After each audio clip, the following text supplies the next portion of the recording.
हरे राम राम राम हरे हरे हरे कृष्ण कृष्ण कृष्ण हरे हरे हरे राम राम राम हरे हरे हरे कृष्ण कृष्ण कृष्ण हरे हरे हरे राम राम राम हरे हरे हरे कृष्ण कृष्ण कृष्ण हरे हरे। जय सद्गुरुनाथ महाराज की जय। जय पुंडलीक वरदा हरि विठ्ठले। शुक्लांबरधरं विष्णुं शशिवर्णं चतुर्भुजं प्रसन्नवदनं ध्यायेत् सर्वविघ्नोपशान्तये। वागीशाद्याः सुमनसः सर्वार्थानामुपक्रमे यं नत्वा कृतकृत्या स्युः तं नमामि गजाननं। दोर्भिर्युक्ता चतुर्भिस्फटिकमणिमयी मक्षमालां दधाना हस्तेनैकेन पद्मं सितमपि च शुकं पुस्तकं चापरेण भासा कुन्देन्दुशङ्खस्फटिकमणिनिभा भासमाना समाना सा मे वाग्देवतेयं निवसतु वदने सर्वदा सुप्रसन्ना। जन्माद्यस्य यतोऽन्वयादितरतश्च अर्थेष्वभिज्ञस्वराट् तेने ब्रह्महृदाय आदिकवये मुह्यन्ति यत्सूरयः। तेजो वारिमृदां यथा विनिमयो यत्र त्रिसर्गो मृषा धाम्ना स्त्वेन सदा निरस्तकुहकं सत्यं परं धीमहि। धर्मः प्रोज्झितकैतवोऽत्र परमः निर्मत्सराणां सतां वेद्यं वास्तवमत्र वस्तु शिवदं तापत्रयोन्मूलनं। श्रीमद्भागवते महामुनिकृते किं वा परैरीश्वरः सद्यो हृद्यवरुध्यतेऽत्र कृतिभिः शुश्रूषिभिस्तत्क्षणात्। निगमकल्पतरोर्गलितं फलं शुकमुखादमृतद्रवसंयुतं पिबत भागवतं रसमालयं मुहुरहो रसिकाः भुवि भावुकाः। यं प्रव्रजन्तमनुपेतमपेतकृत्यं द्वैपायनो विरहकातर आजुहाव पुत्रेति तन्मयतया तरवोऽभिनेदुः तं सर्वभूतहृदयं मुनिमानतोऽस्मि। यस्वानुभावम् अखिलश्रुतिसारमेकम् अध्यात्मदीपम् अतितितीर्षतां तमोन्धं संसारिणां करुणयाः पुराणगुह्यं तं व्याससूनुमुपयामि गुरुं मुनीनां। नारायणं नमस्कृत्य नरं चैव नरोत्तमं देवीं सरस्वतीं व्यासं ततो जयमुदीरयेत्। कृष्णाय वासुदेवाय देवकीनन्दनाय च नन्दगोपकुमाराय गोविन्दाय नमो नमः। नमः पङ्कजनाभाय नमः पङ्कजमालिने नमः पङ्कजनेत्राय नमस्ते पङ्कजाङ्घ्रये। कलिकालोचितं धर्मं नाम संकीर्तनात्मकं निर्णेतुम् अवतीर्णं तं प्रेमिकं सद्गुरुं भजे। यश्चकारतु सर्वज्ञं शङ्खस्पर्शेन बालकं स एव करुणासिन्धुः वासुदेवो गुरुर्मम। नाम संकीर्तनं यस्य सर्वपापप्रणाशनं प्रणामो दुःखशमनः तं नमामि हरिं परम्। सर्वत्र गोविन्दनाम संकीर्तनं गोविन्दा गोविन्दा।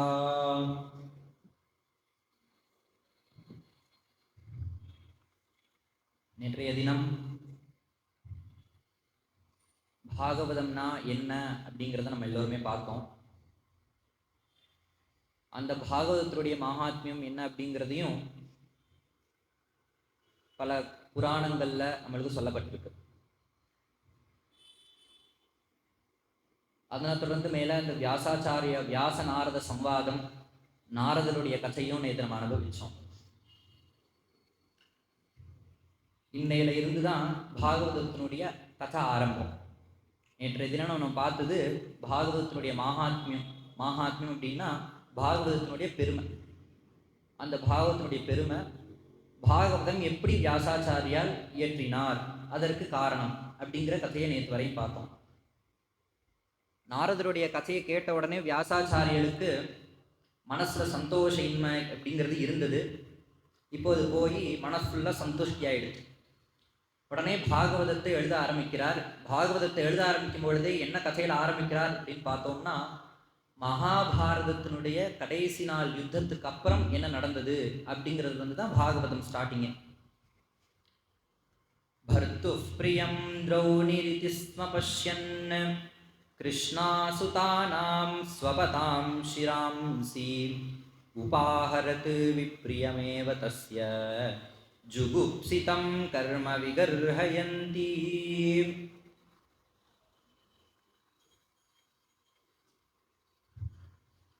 மகாபாரதத்தினுடைய கடைசி நாள் பீமனுடைய கதையில அடிபட்டு துரியோதனன் தொடமுறிஞ்சு கீழே கிடக்கிறான் யுத்த காலத்துல.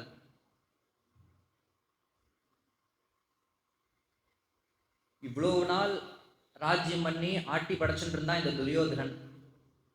ஆனா இன்னைக்கு தன் உடம்ப ஒரு பருந்து கொத்துறது அதை அவனால விரட்ட முடியல. இப்படியே இந்த யுத்த காலத்துல அடிபட்டு கிடக்கிறான். கிடக்கிற சமயத்துல துரோணருடைய புள்ள அஸ்வத்சாமன் அப்படின்னு பேர். அந்த அஸ்வத்சாமன் நேர வந்தான் இந்த துரியோதனன் இடத்துல. துரியோதனனை பார்த்து, துரியோதனனும் இந்த அஸ்வத்சாமனும் ரொம்ப ஃப்ரெண்ட்ஸ். இந்த துரியோதனனை பார்த்து இந்த அஸ்வத்சாமன் சொன்னா, உன்னை இப்படி ஆயிட்டேன், உன் நிலைமை, உன்னை இப்படி பண்ணது யார் அப்படின்னா இந்த பஞ்சபாண்டவர்கள் தான். நீ என்னதான் இருந்தாலும் என் நண்பனா போயிட்ட, உன்னை இப்படி பண்ணவால நான் சும்மா விட மாட்டேன் அப்படின்னு சொல்லி ஒரு பிரதிஜை பண்றான் இந்த அஸ்வத்சாமன். உடனே அதுக்கு துரியோதனன் ஒரு வார்த்தை சொன்னா, தயவு செஞ்சு அப்படி பண்ணாதடா, பஞ்ச பாண்டவர்களை கொலை பண்ணாத அப்படின்னு துரியோதனன் சொன்னான். ஏன் அப்படின்னா, நேற்று வரைக்கும் நான் ராஜாவா இருந்தேன், என்னையாண்டி நீ பொழைச்சிட்டு இருந்த, இன்னைக்கு இதுக்கப்புறம் தர்மபுத்திரர் தான் ராஜா, நீ அவனாண்டி தான் பொழைக்கணும், அதனால தேவையில்லாத செயலை பண்ணாத, அவனையே போய் சரணடைஞ்சுக்கோ அப்படின்னு சொல்லி ஒரு நல்ல விஷயத்த சொன்னான். இருந்தாலும் இந்த அஸ்வத்சாமனுக்கு நான் ஏதோ என்னோட நண்பனுக்கு நல்லது பண்ணணும் அப்படிங்கிற ஒரு சாத்திரத்துல என்ன பண்ணா அப்படின்னா, அந்த காலத்துல யுத்த காலத்துல என்ன பண்ணுவான்னா, சிவிரம் மாதிரி போட்டு அந்த இடத்துல தான் வசிச்சுட்டு இருப்பா. இப்படி வசிச்சுட்டு இருக்க சமயத்துல துவஜஸ்தம்பத்துல ருத்ரனை ஆவாகனம் பண்ணி வச்சிருப்பா. யுத்த காலத்துல நைட்டு நேரத்துல எந்த ஒரு அசம்பாவிதமும் நடக்கக்கூடாது அப்படிங்கிறதுக்காக ருத்ரதேவனை ஆவாகனம் பண்ணி வைக்கிற வழக்கம். இந்த யுதிஷ்டிரர் என்ன பண்ணார் அப்படின்னா, அதான் யுத்தங்கள் தான் 18 நாள் யுத்தம் முடிஞ்சு போச்சே, துரியோதனனும் வதமாயிட்டான், இதுக்கப்புறம் எதுக்கு ருத்ரன் அப்படின்னு சொல்லிட்டு நேரம் இங்க யதாஸ்தானம் பண்ணி விட்டுட்டார். பகவான் ஸ்ரீ கிருஷ்ணன் என்ன பண்ணினா அப்படின்னா, எப்பவுமே நித்தியம் டெய்லி படுக்க வேண்டிய இடத்துல, பஞ்சபாண்டவர்கள் படுக்க வேண்டிய இடத்துல பஞ்சபாண்டவர்களுடைய பிள்ளைகளை உபபாண்டவர்களை படுக்க வச்சுட்டார். குழந்தைகள் படுக்க வேண்டிய இடத்துல பாண்டவர்களையும், பாண்டவர்கள் படுக்க வேண்டிய இடத்துல உபபாண்டவர்களையும் படுக்க வச்சுட்டார் கிருஷ்ணர். நேர இந்த பிரதிஜை பண்ண இந்த அஸ்வத்சாமன் நேரம் வந்தான், இந்த சிவிர் இந்த குடிலுக்கு வந்தான். குடிலுக்கு அங்கே படுத்துட்டு இருந்தா குழந்தை. அந்த 5 பேரையும் இளநீ சீவிர மாதிரி அவ தலைகளை சீவினா. ஏதோ பயங்கரமான ஒரு சப்தம் கேட்டது. கேட்ட உடனே திரௌபதி அலறி அடிச்சு எந்து பார்த்தா தன்னுடைய குழந்தைகளுடைய 5 குழந்தைகளுடைய தலையும் வெட்டி கிடக்கு. இதை பார்த்த உடனே திரௌபதி அலறா, கதறா. பக்கத்துல குடியில் இருக்கக்கூடிய பீஷ்மர் எல்லாருமே சேர்ந்து, பஞ்சபாண்டவர்கள் எல்லாருமே சேர்ந்து வரா. யார் இந்த காரியத்தை பண்ணது, யார் இந்த காரியத்தை பண்ணது அப்படின்னு சொல்லி எல்லாருமே கேட்டுட்டு இருக்க, கிருஷ்ணனும் அர்ஜுனனும் இப்பேற்பட்ட காரியத்தை பண்ணவால நாளைக்கு சாயங்காலம் சூரிய அஸ்தமனம் ஆகிறதுக்குள்ள இந்த காரியத்தை பண்ணவனுடைய தலையை கொண்டு வருவேன்னு அர்ஜுனன் ஒரு சபதம் பண்ணினான். நேர கிருஷ்ணனும் அர்ஜுனனும் நேர ரசத்தை எடுத்துட்டு கிளம்பிட்டாலாம். நேர போய் யாருன்னு பார்த்தா இந்த அஸ்வத்சாமனை பிடிச்சுட்டா. பிடிச்ச உடனே இந்த அஸ்வத்சாமன் என்ன பண்ணா அப்படின்னா, பிரம்மாஸ்திரத்தை எடுத்த உடனே பெரிய அஸ்திரத்திலேயே பெரிய அஸ்திரம் அப்படின்னா பிரம்மாஸ்திரம் தான். ஏன் அப்படின்னா, பிரம்மாஸ்திரத்துக்கு தான் பிரதி அஸ்திரம் அப்படிங்கிறதே கிடையாது. ஆக்னேயாஸ்திரம் அப்படின்னு நம்ம போட்டோம் அப்படின்னா அதுக்கு வாருணாஸ்திரம் அப்படிங்கிற ஒரு பிரதி அஸ்திரம் உண்டு. நாகாஸ்திரம் போட்டோம்னா காருடாஸ்திரம்னு சொல்லக்கூடிய ஒரு அஸ்திரம் உண்டு. பர்வதாஸ்திரம் போட்டா வாயுவாஸ்திரம் போட்டு திரும்பி அதை எடுத்துவிடலாம். ஆனா இந்த பிரம்மாஸ்திரத்துக்கு மட்டும் என்ன அப்படின்னா பிரதி அஸ்திரமே ஒன்றும் கிடையாது. பிரம்மாஸ்திரம் போட்டா சாம்பலாக வேண்டிதான். இப்படி இருக்கச்சு அந்த பெரிய பிரம்மாஸ்திரத்தை தூக்கி நேற்று இவ கிருஷ்ணன் மேலேயும் இந்த அர்ஜுனன் மேலேயும் பிரயோகம் பண்றான். பிரயோகம் பண்ணனே கிருஷ்ணனை பார்த்து அர்ஜுனன் கேட்டான், கிருஷ்ணா கிருஷ்ணா இப்போ நான் என்ன பண்ணணும், பெரிய பிரம்மாஸ்திரம் ஒன்று வருதே அப்படின்னு சொல்லி கிருஷ்ணனை பார்த்து அர்ஜுனன் கேட்டான். கிருஷ்ணர் என்ன சொன்னார் அப்படின்னா, நீயும் பதிலுக்கு ஒரு பிரம்மாஸ்திரத்தை போடுடா அப்படின்னு சொன்னா கிருஷ்ணன். அதுக்கு உடனே அர்ஜுனன் கேட்டான், என்னது இது, ஒரு பிரம்மாஸ்திரமே லோகம் தாங்காது, நீ இன்னொரு பிரம்மாஸ்திரத்தை வேற போடுன்னு சொல்றையே, எப்படி தாங்கும் அப்படின்னு சொல்லி கிருஷ்ணன்ட்ட கேட்டான். நீ போடுடா நான் பார்த்துக்கிறேன் அப்படின்னா கிருஷ்ணன் சொல்லியாச்சுன்னா சரின்னு சொல்லிட்டு அர்ஜுனனும் பிரம்மாஸ்திரத்தை போட்டுட்டான். போட்ட உடனே 2 பிரம்மாஸ்திரம் மோறது, லோகமே தகிக்கிறது. கிருஷ்ணன் இப்ப என்ன சொன்னான், 2 பிரம்மாஸ்திரத்தையும் சேர்த்து நீ உபசம்ஹாரம் பண்ணு அப்படின்ட்டான் கிருஷ்ணன். ஏன் அப்படின்னா, ஒரு பிரம்மாஸ்திரத்தை நம்ம பிரயோகப்படுத்தினா தான் இன்னொரு பிரம்மாஸ்திரத்தை உபசம்ஹாரம் பண்ண முடியும். அப்படிங்கிறனால கிருஷ்ணன் வந்து அந்த பிரம்மாஸ்திரத்தை உபசம்ஹாரம் பண்ணுன்னு சொன்னார். அந்த 2 பிரம்மாஸ்திரத்தையும் சேர்த்து அர்ஜுனன் உபசம்ஹாரம் பண்ணி முடிச்ச உடனே நேர அந்த அஸ்வத்தாமனை வந்து அர்ஜுனன் வந்து கயிறால கட்டினானா. கட்டிட்டு நேர கொண்டு போய் திரௌபதியின் இடத்துல போய் இந்த அஸ்வத்தாமனை போட்டா, இப்பேற்பட்ட ஜுகுப்சிதம் கர்ம விகரஹயந்தி, இப்பேற்பட்ட அருவருக்கத்தக்க செயலை யாரு பண்ணினது அப்படின்னு சொல்லி எல்லாரும் காத்துட்டு இருக்கா பாக்குறதுக்கு. யாருன்னு சொல்லி முகத்தை பார்த்தா, சயேஷ பகவான் துரோணஹா பிரஜாரூபேன வர்த்ததே. துரோணி அஸ்வத்தாமன் துரோணருடைய புத்திரன். துரோணர் அப்படிங்கிறவர் யார் அப்படின்னா, இந்த பஞ்சபாண்டவர்கள் இந்த திரௌபதிக்கெல்லாம் குரு தான் இந்த துரோணர். அந்த துரோணருடைய புள்ள தான் இந்த அஸ்வத்தாமனா. யார் அப்படின்னா குரு புத்திரனா இவன். முச்யதாமேஷ பிராமணோ நிதராம் குரு. இவ்வளோ நேரம் யார் இப்படி பண்ணதுன்னு சொல்லி பார்த்துட்டு இருக்கிற திரௌபதி அஸ்வத்தாமன்னு தெரிஞ்ச உடனே அவனை விட்டுடுங்கோ அப்படின்னாராம் திரௌபதி. என்னது இது, தன்னுடைய 5 குழந்தைகளையும் கொலை பண்ணியிருக்கான், எப்படி வந்து விட மனசு வருது அப்படின்னா, அதுதான் திரௌபதியோட மனசாம். இந்த இடத்துல சபையிலேயே தர்மபுத்திரர் திரௌபதியை புகழ்றார். அர்ஜுனன் திரௌபதி போன்ற சில பேர் வந்து இந்த அஸ்வத்தாமனை கொல்லக்கூடாதுங்கிறார். பாண்டவர்கள்லயே இன்னொரு பட்சம் நகுல சகாதேவன் பீமன் போன்றவெல்லாம் இப்ப இவனை மண்டையை பொழக்கணும் அப்படின்னு பீமன் கதையோட ரெடியா நிக்கிறான். இப்படியாக 2 பேர் 2 பட்சம் ஆகிப்போச்சு. ஒரு சைடு ஒரு பட்சம் வந்து கொலை பண்ணணும், இன்னொரு சைடு கொலை பண்ணக்கூடாது அப்படின்னு 2 பேர் வாதம். நேரா பஞ்சாயத்து எப்போ நடந்தாலும் பஞ்சாயத்து யாருக்கு வரும்னா கிருஷ்ணன் இடத்துல தான் வந்து பஞ்சாயத்து வரும். நேராக சரி கிருஷ்ணன்டையே கேட்போம்னு சொல்லிட்டு எல்லாரும் சேர்ந்து கிருஷ்ணன் இடத்துல போனான். கிருஷ்ணன் வந்து நாசுக்கா பதில் சொல்லி விட்டான். என்ன சொன்னா அப்படின்னா, பிரம்மபந்துகு நகத்தவ்யா ஆததாயி வதார்ஹணஹா அப்படின்னு விட்டான் கிருஷ்ணன். பிரம்ம பந்துவா இருக்கான், அதனால இவனை கொலை பண்ணக்கூடாது அப்படின்னு இவாளுக்கு சம்மந்தமா ஒரு பதில் சொல்லிட்டான். ஆத்ததாயி வதார்ஹணஹா, அஸ்திரம் ஏந்தி நம்மளை கொலை பண்ணுவதற்காக ஒருத்தன் வந்தான் அப்படின்னா அவனை நம்ம திரும்பி அடிக்கிறது அப்படிங்கிறது ஒரு நியாயமான விஷயம். 2ஐயும் சொல்லி இன்னும் குழப்பி விட்டுட்டான் கிருஷ்ணன். இருந்தாலும் அர்ஜுனனுக்கு கிருஷ்ணனுடைய மனசு தெரிஞ்ச காரணத்தினால அந்த குரு புத்திரனை வதம் பண்ணலையாம், கொலை பண்ணலையாம். மணிஞ்சகார மூர்தன்யம் த்விஜஸ்ய சகமூர்தஜம் அப்படின்னு. மேலும் அஸ்வத்தாமா பலிர்வியாசா ஹனுமாம்ச்ச விபீஷணா கிருப பரசுராமஸ்ட சப்தைத்தே சிரஜீவினா அப்படின்னு 7 சிரஜீவிகள்ல அஸ்வத்தாமனும் ஒண்ணு. அதனால இவனுக்கு மரணம் அப்படிங்கிறது கிடையாது. அவன் தலையில மணி ஒன்று இருந்ததான். அந்த காலத்துல இப்படி வித்தியாசமாலாம் பரப்பு நடக்கும். உடம்பு பூரா கண்ணு. பௌண்டரக வாசுதேவன் ஒருத்தன், அவனுக்கு பெருமாள் மாதிரியே 4 கை. அது மாதிரி இந்த அஸ்வத்தாமனுக்கு என்ன, பிறக்கும் போதே தலையில மணி ஒன்று இருந்ததாம்.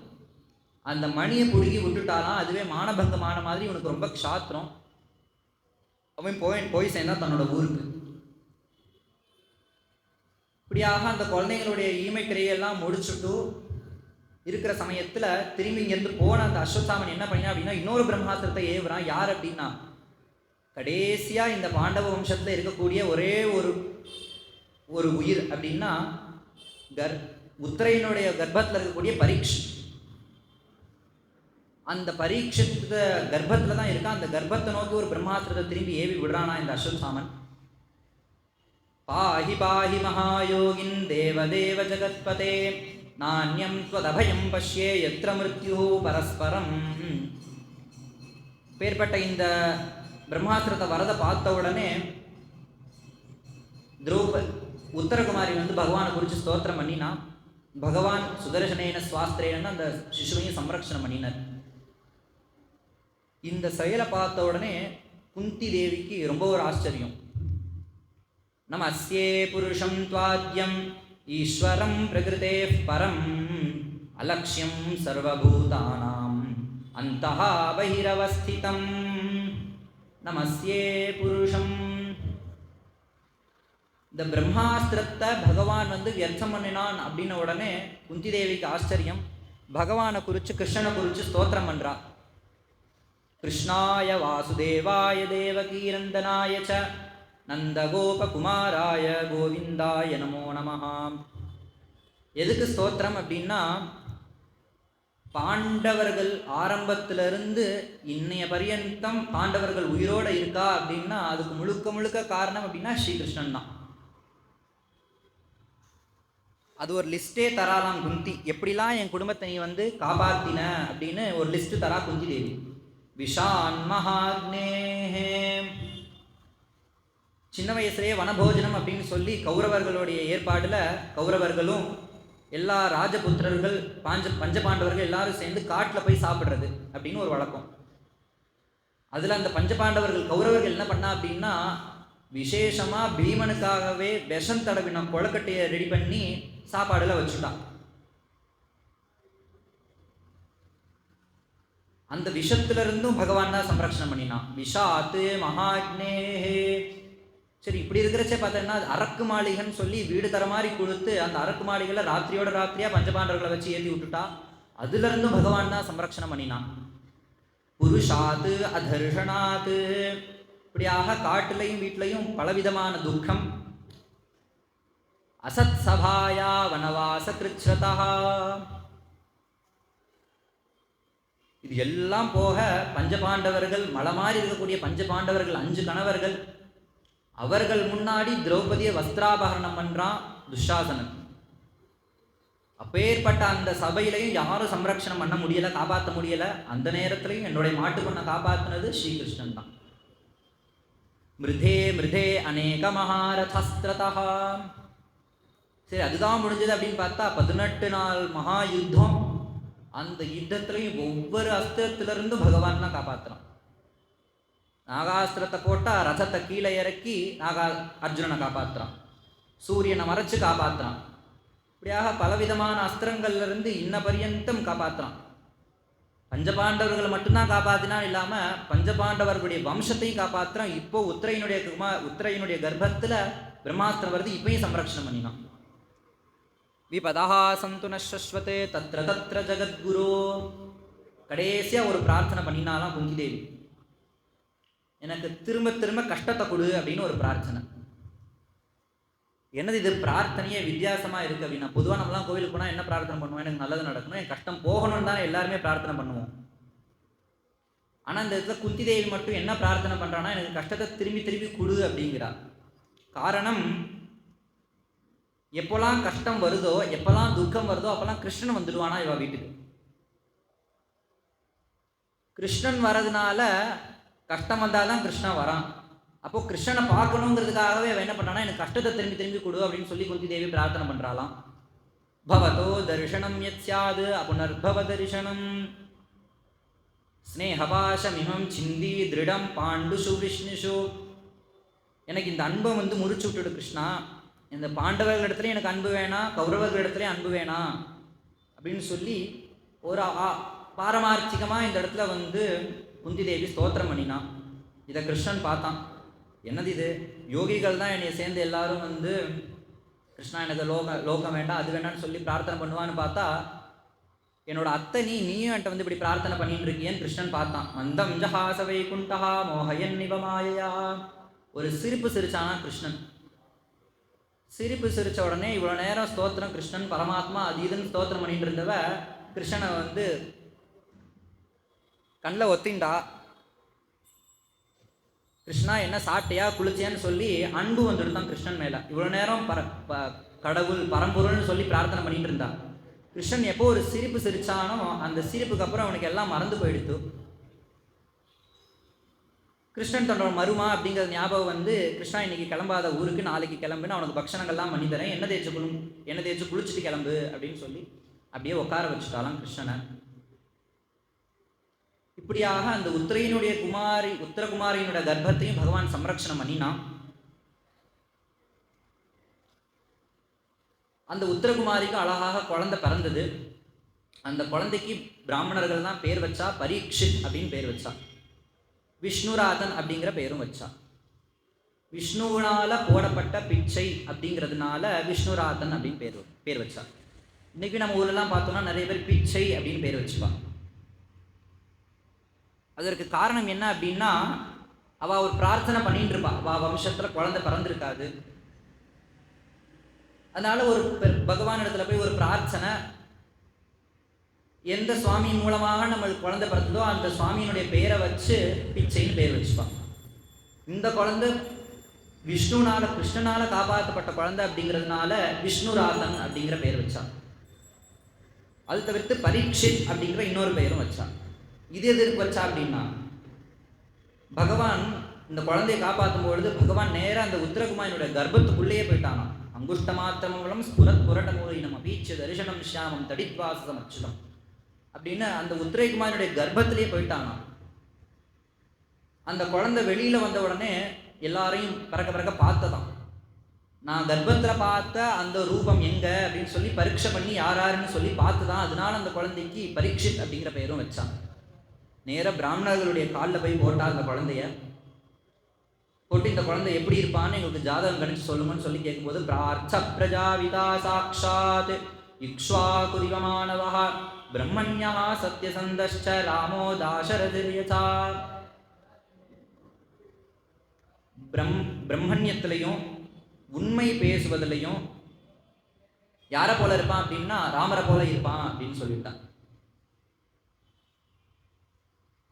ரந்தி தேவ இவோதாரஹா, உதார குணத்துல யார் போல இருப்பான்னா ரந்தி தேவனை போல இருப்பானா. பிதாமக சமசாமியே பிரசாதே கிரிசோபமஹா, சந்தோஷம் அடையில யாரை போல இருப்பான் அப்படின்னா சிவபெருமான போல சந்தோஷம் அடையில இருப்பானா. உடனே பஞ்சபாண்டவர்கள்லாம் கேட்டாரா, இப்படி ஒவ்வொரு விஷயமா எங்களுக்கு சொல்லாதீங்க, எனக்கு மொத்தமா சொல்லுங்க அப்படின்னு சொன்னானா. சர்வ சத்குணமாஹாத்மியே ஏஷ கிருஷ்ண மனோரதா, எல்லாம் பொருந்திய கிருஷ்ணன் போல இருப்பா அப்படின்னு சொல்லிட்டா எல்லாரும். ரொம்ப சந்தோஷம் இந்த பஞ்சபாண்டவர்களுக்கெல்லாம். வஞ்சிதோஹம் மகாராஜ ஹரிணா பந்துரூபினா, இப்படியாக பகவான் தர்ம சம்ஸ்தாபனத்தை பண்ணிட்டு சுதாமத்துக்கு எழுந்தருளினார். கலியுகமானது ஆரம்பமாயிடுச்சு. இந்த பிறந்த குழந்தை பரீட்சித் அப்படிங்கணும் குழந்தையும் ஆசுசுக்ல இவோடுபகான்னு ஒவ்வொரு நாளும் வளர்ந்து இப்போ பெரியவன் ஆயிட்டான். இவன் தான் இப்போ ராஜா. பரீட்சித் அப்படிங்கிறவன் தான் இப்போ ராஜா முடி சுற்றி ராஜா வாயாச்சு. இவன் தான் இனிமேல் அரசாட்சி பண்ணணும். பஞ்சபாண்டவர்களும் கலியுகம் வந்த காரணத்தினால அவா சுதாமத்துக்கு எல்லாம் தேவர்கள் தானே, தன் நிஜ சரீரத்தை நிஜ ரூபத்தை போய் அடைஞ்சா எல்லாரும். கலியுகமானது ஆரம்பம் ஆயிடுது. எங்க பார்த்தாலும் இந்த பரீட்சித்துக்கு ஜெயத்வஜம் பறக்கிறது. பஞ்சபாண்டவர்களுடைய பேரன் இவன் அப்படிங்கிறதுனால எல்லாருமே இவனை மதிக்கிறா. எல்லாருமே யாருமே யுத்தம் பண்றதுக்கே வரல, எங்க பார்த்தாலும் ஜெயம்தான். இப்படி இருக்கிறச்ச ஒரு சமயம் காட்டுக்கு போறான் வேட்டையாடுறதுக்கு. அங்க போகும்பொழுது ஒரு காட்சி தெரிகிறது. ஒரு காளமாடு, ஒரு பசுமாடு. அந்த பசுமாட்டினுடைய 3 கால் வெட்டப்பட்டிருக்கு. அது பக்கத்துல இருந்து ஒருத்தன் காலை வெட்டின்னு இருக்கான். இன்னும் ஒரே ஒரு கால் அந்த காளமாட்டினுடைய ஆதாரத்துல இந்த பசுமாடு நின்றுட்டு இருக்கு. இன்னும் ஒரே ஒரு கால் தான் இருக்கு அந்த பசுமாட்டு. அதையும் வெட்டுறதுக்காக இந்த புருஷன் போறான். இதை பார்த்தா அந்த பரீட்சித் ராஜா, என்னுடைய அரசாட்சியில கோவதமா அப்படின்னு நீ யாருன்னு சொல்லி போய் கேட்டு வாழை உருவிட்டு நேராக வதம் பண்ணுறதுக்காக அந்த பரீட்சித் போனான். போன உடனே நேராக காலில் விழுந்துட்டானா அந்த புருஷன். காலில் விழுந்தோடனே நீ யாருன்னு சொல்லி கேட்கவும், உங்களுக்கு தெரியாதா கலியுக ஆரம்பம் ஆயிடுச்சு, அதனால எனக்கு வேணுங்கிற ஸ்தானத்தை நான் எடுத்துக்கிறேன் அப்படின்னு சொன்னானா. அந்த 4 கால் என்ன? சத்தியம், தர்மம் அப்படின்னு சொல்லக்கூடிய 4 கால்கள். கலியுகத்துக்கு என்ன அர்த்தம் அப்படின்னா, கலியுகம் ஆரம்பிச்சுடுத்து அப்படின்னா சத்தியம், தர்மம் அப்படிங்கிறதெல்லாம் கொஞ்சம் கொஞ்சமா குறைய ஆரம்பிச்சிடும்.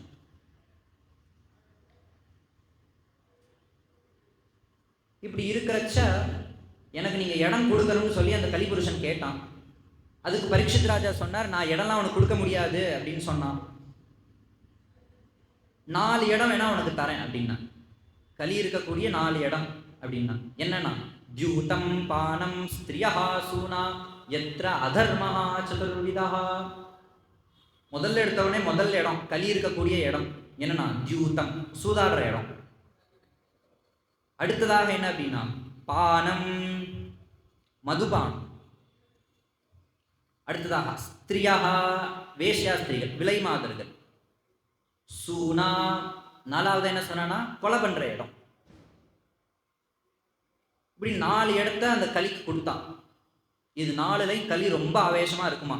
மேல சொன்ன 4 தியூத்தம் சூதாடுற இடத்துலையும், மதுபானம் பண்ணக்கூடிய இடத்துலையும், மேல சொன்ன 4 இடத்துலையும் கலியினுடைய ஆவேசம் ரொம்ப ஜாஸ்தி இருக்கும். இன்னும் எனக்கு ஒரு இடத்த கொடு அப்படின்னு சொல்லி திரும்பி கலி புருஷன் கேட்டானா. அமூனி பஞ்சஸ்தானானி ஜாத ரூப மதாத் பிரபு அப்படின்னு இது 4க்கும் ஆதாரமா இருக்கக்கூடிய பணத்துல இது அப்படின்னு விட்டானா. இது தனித்தனியா பிரிச்சா கலி நம்மளால போய் ஆதிக்கம் பண்ண முடியாது. அதனால இது 4க்கும் ஆதாரமா இருக்கக்கூடிய பணம். இது 4க்கும் ஆதாரம் பார்த்தோம்னா பணம் தானே. அப்போ அந்த பணத்துல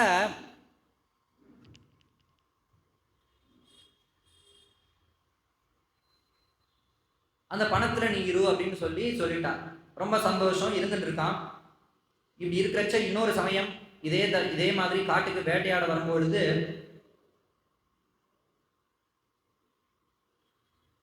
மிருகங்களை வேட்டையாடுறானா இந்த பரீட்சை. இப்பதான் சொல்லிட்டு வந்தா கொலை பண்ற இடத்துல கலி இருப்பான் அப்படின்னு. வேட்டையாட வந்த இடத்துலயும் கொலை பண்றது தானே அதுவும். அதை வியாஜமா வச்சு இந்த கலி புருஷன் இந்த பரீட்சித்து மேலேயே ஆவேசமாறானா.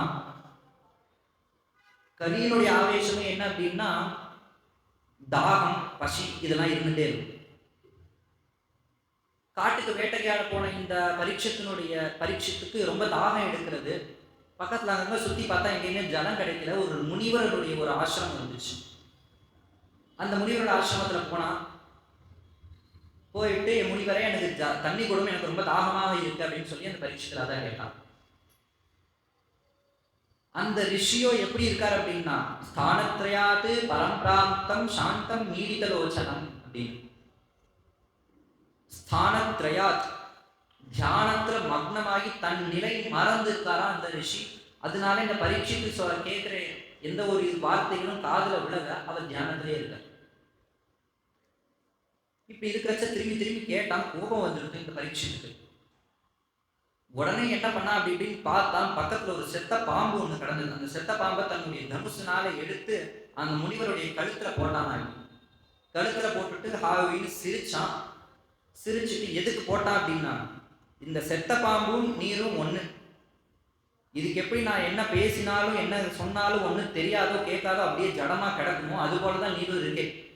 அதனால நீங்க 2 பேரும் ஒண்ணுன்னு சொல்லி பரிகாசம் பண்ணிட்டு கிளம்பிட்டானா இந்த பரீட்சை. இப்படியே இருக்கிறச்ச அந்த ஆசிரமத்துல படிச்சுட்டு இருக்கக்கூடிய ஒரு குழந்தை இந்த ரிஷியை பார்த்தான். பார்த்த உடனே பார்த்தா கழுத்துல பாம்பு இருக்கு. நேரம் ஓடி போய் இந்த முனிவருடைய குழந்தை, ஒரு 7 வயசு பையன், ஸ்ருங்கி அப்படின்னு பேர் அந்த குழந்தைக்கு. அந்த குழந்தை கோமதி நதிக்கரையில ஸ்நானம் பண்ணி விளையாடி இருக்கான். அவன் இடத்துல இந்த குழந்தை போய் சொன்னா, ஸ்ருங்கி உன்னுடைய அப்பாவுடைய கழுத்துல பாம்பு இருக்குடா, சிவபெருமான் மாதிரி கழுத்துல பாம்பு வச்சுட்டு இருக்கார் அப்படின்னா. உடனே ஸ்ருங்கி பார்த்தா எப்படி ஒரு பாம்பு தானா கழுத்துல போய் ஏறிக்கும் அப்படின்னு சொல்லி நேரம் ஓடி பார்க்கணுமோ பாம்பு விழுந்திருக்கு அப்படிங்கிறத. அதுதான் பண்ணலையா, நேரம் இருந்து இப்படி கண்ணை மூடினா டிவி மாதிரி ஃபுல்லா அவனுக்கு தெரிகிறது. இந்த ராஜா வரதும் தண்ணி கேட்கறதும், அதுக்கு இவரோட அப்பா பதில் சொல்லாம இருக்கிறதும், அடுத்து பாம்பு கழுத்துல போடுறதும் எல்லாம் தெரிகிறது.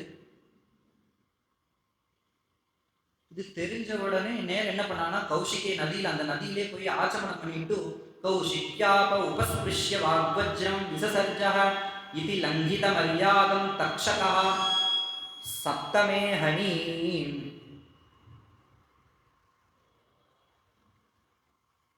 எந்த பாம்பை நீர் போட்டேரோ அந்த பாம்புக்கெல்லாம் அரசனாக இருக்கக்கூடிய தக்ஷகன் அப்படிங்கிற பாம்பு இன்னையிலிருந்து 7வது நாள் தீண்டி நீங்க போக கடவீராகன்னு சொல்லி சாபம் கொடுத்துட்டானா இந்த பையன். சாபம் சின்ன பையன் கொடுத்தா பழிக்குவா அப்படின்னா அந்த அளவுக்கு தபஸ் பண்ணி வச்சிருக்கானா இந்த குழந்தை. மந்திரம் அப்படிங்கிறது ஒண்ணு, மனநா திராயதே மந்திரா. மந்திரம்னு ஒண்ணு இருந்துட்டு வச்சுக்கோங்களேன், எதை வேணா சாதிக்கலாம். இந்த குழந்தைக்கு காயத்ரி ஜபம் அப்படி சித்தியான காரணத்தினால இவன் கொடுத்த சாபமானது பழிச்செடுத்து. இப்ப யாரு தபஸ் பண்றா யாரு ஜபம் பண்றானே தெரிய மாட்டேங்கிறது. ஆளாளுக்கு சாபம் கொடுக்குறான். நான் உனக்கு சாபம் கொடுத்தா பதிலுக்கு நீ எனக்கு ஒரு சாபம். இப்படி பழிக்க மாட்டேங்குது. எல்லாம் சாபம் கொடுக்குற என்ன தைரியத்தை கொடுக்குறேன், நான் பழிக்காதுங்கிற தைரியத்துலதான். நம்ம வீட்டிலே ஒரு சண்டை போட்டோம் அப்படின்னா மாறி மாறி நம்மளே சபிச்சுப்போம். நீ இப்படி இருக்க மாட்டேன் இப்படி இருக்க மாட்டேன் அப்படி ஆயிடும் இப்படி ஆயிடுன்னு சொல்லிட்டு 1000 சாபம் நம்மளுக்கு கொடுத்துப்போம். சொந்தக்காரா தெரிஞ்சவா எல்லாரும். என்ன தைரியத்தை கொடுக்குறோம் அப்படின்னா பழிக்காது அப்படிங்கிற தைரியத்துல தான். பழிக்கவும் பழிக்காது. யாருன்னிடத்துல தபஸ் இருக்கு? இப்போ யாருன்றதுலயுமே தபஸ்ங்கிறது இல்ல. மந்திரங்கள் யாராவது சொல்றாளா? தபஸ் யாரா பண்றாங்கன்னா யாருமே இல்லை அப்படிங்கிறதுனால பழிக்காது. நிறைய இந்த சாபம் கொடுத்துட்டு இந்த குழந்தை நேரம் தன்னுடைய முனிவருடைய பாதத்தை போய் நமஸ்காரம் பண்ணினா. முனிவர் கொஞ்ச நேரத்திலே கண்ணை திறந்து பார்த்தார். என்னன்னு சொல்லி கேட்கவும் இந்த மாதிரி விஷயத்தை தெரிவிக்க, சபாஷ் வெரி குட், இப்படிதான் பண்ணணும் அப்படின்னு தானே சொல்லணும் அந்த முனிவர். நம்ம கழுத்துல யாராவது ஒருத்தவா பாம்பை போட்டு இந்த மாதிரி ஒரு கேலி பண்ணிட்டு போயிருக்கா, நம்மளுக்கு வேணுங்கிறவா அவளை தண்டனை பண்ணியிருக்கான்னு வச்சுக்கோங்க, நம்ம உடனே என்ன சொல்லுவோம், சரியா பண்ணினேன் இப்படிதான் பண்ணணும் அப்படின்னு தான் நம்ம எல்லாருமே சொல்லுவோம். பொதுவான ஒரு இது. அந்த ரிஷி என்ன சொன்னார் அப்படின்னா, சுச்சோ ஏண்டாப்பா இப்படி பண்ணின அப்படின்னு சொல்லி கேட்டார். ஏன் அப்படின்னா, இப்போ இந்த செத்த பாம்பை தான் போட்டா, அதனால எனக்கு எந்த ஒரு பாதிப்பும் வரலையே. இவனை விட்டா அப்படின்னா இந்த மாதிரி அரசன் கிடைப்பானா இதுக்கப்புறம்? நல்ல சத்தியத்தோடையும் தர்மத்தோடையும் ஒரு அரசன் அப்படின்னாலே சத்தியம் தர்மம் இதெல்லாம் கடைபிடிக்கிறவனா இருக்கணும் அப்படிங்கிறவன் தான் அரசன். பொய் ஊழல் அப்படிங்கிறது இருந்தது அப்படின்னா அந்த அரசாட்சியே ஒரு மக்களுக்கு சந்தோஷம் இல்லாத அரசாட்சியா தான் இருக்கும்.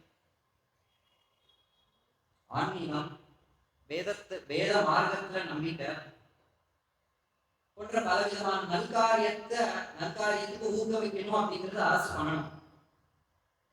இப்படியாக இந்த அரசன் போயிட்டா அப்படின்னா இதுக்கப்புறம் வரக்கூடிய அரசன் ரொம்ப கொடூரமா இருக்குது அரசாட்சி அப்படின்னா நீ என்ன பண்ணுவ அப்படின்னு சொல்லி அந்த குழந்தைய கேட்டான். என்ன குழந்தை புத்தி அப்படிங்கிறது இவ்வளவுதான்டா அப்படின்னு சொல்லி அவனை சொன்ன. இருந்தாலும் அரசன் இடத்துல போய் தெரிவிச்சு வந்துடும் சொன்னான். வேற இந்த ஒரு குழந்தையும் எனக்கு அரசன் இடத்துல தெரிவிச்சா. அந்த பரீட்சித்தராக தண்ணி வேணும் தானே பாம்பை கழுத்துல போட்டான். உள்ள அரண்மனைக்குள்ள வந்தோன்னு பார்த்தானா மனசு வாட்டி தவிக்கிறது. எப்பேற்பட்ட குளத்துல பிறந்து நான் அப்படி இவ்வளவு பெரிய தப்ப பண்ணினேன். பேர்பட்ட என்னுடைய தாய்மார்கள் தந்தைமார்கள் என்னுடைய முன்னோர்கள்லாம் எப்பேற்பட்ட குடும்பம் வாதான் பிராமணர்கள் இடத்துலையும் வேதத்தின் இடத்துலையும் பகவான் இடத்துலையும் சத்தியத்திலையும் தர்மத்திலையும் எப்படி இருந்தா அப்பேற்பட்ட குலத்துல பறந்துட்டு நான் ஒரு கீழ்த்தரமான ஒரு செயலை செஞ்சுட்டு வந்தேன்னு பார்த்து ரொம்ப மனசு துக்கப்படுறது. என்ன பண்றதுன்னு தெரியல. அந்த சமயத்துல இந்த குழந்தை இந்த மாதிரி விஷயத்த தெரிவிச்ச. சிங்கி அப்படின்னு அவருடைய பாம்பை கழுத்துல போட்டே ஒரு முனிவர் கழுத்துல அவருடைய புள்ள சிங்கி. அந்த சிங்கி உங்களுக்கு இன்னையிலிருந்து ஆரம்பிச்சு 7வது நாள் தக்ஷகன் அப்படிங்கிற பாம்பு தீண்டி நீங்க போக கழுவீரான்னு சொல்லி சாபம் கொடுத்துருக்காருன்னு சொல்றேன் அந்த குழந்தை. இதை கேட்ட உடனே ரொம்ப சந்தோஷமா எடுத்தா அந்த பரீட்சித்து. நான் பண்ணின தண்டனைக்கு தான் பண்ணின தப்புக்கு தக்க தண்டனை கிடைச்சது அப்படின்னு. நேரம் என்னன்னா 7 நாள் இருக்கு வாழ்க்கையில. 7 நாள் 7 நாள்ல தக்ஷகங்கிற பாம்பு தீண்டி போயிட போறாங்க இந்த அரசன். இப்போ வாழ்க்கையில 7 நாள் கிடைச்சிருக்கு. இருக்கிற சுகத்தெல்லாம் அனுபவிச்சுட்டு போயிடலாம் அப்படின்னா எல்லாருமே நினைப்போம். 7 நாள் இருக்கு அப்படின்னா நம்மளுக்கு வேணுங்கிறவெல்லாம் பேசிட்டு வேணுங்கிறத சாப்பிட்டு வேணுங்கிற போய் வாழ்ந்துட்டு போயிடலாம் அப்படின்னு தான் நினைப்போம். இந்த ராஜா என்ன பண்ணினா அப்படின்னா இந்த ராஜ்யத்தெல்லாம் விட்டா தன்னுடைய ஜன்மத்தையும் சொல்லக்கூடிய தன்னுடைய பையனுக்கு பட்டாபிஷேகம் பண்ணி அவனை முடிச்சு விட்டு அரசன் ஆக்கினா. இன்னையிலிருந்து 1 வாரம் எனக்கு அரிதாக கிடைச்சிருக்கு. இதை நான் வெச்சம் பண்ண விரும்புறேன்னு சொல்லிட்டு நேர கங்கா தீரத்துக்கு போய் பகவத் குணம் ஏதாவது மகான்கள் சொல்லுவா, அதை நான் 7 நாள் கேட்டு நான் முக்திக்கு போறேன் அப்படின்னு சொல்லி நினைச்சுட்டு கங்கா தீர்த்துக்கு கிளம்பிட்டான்.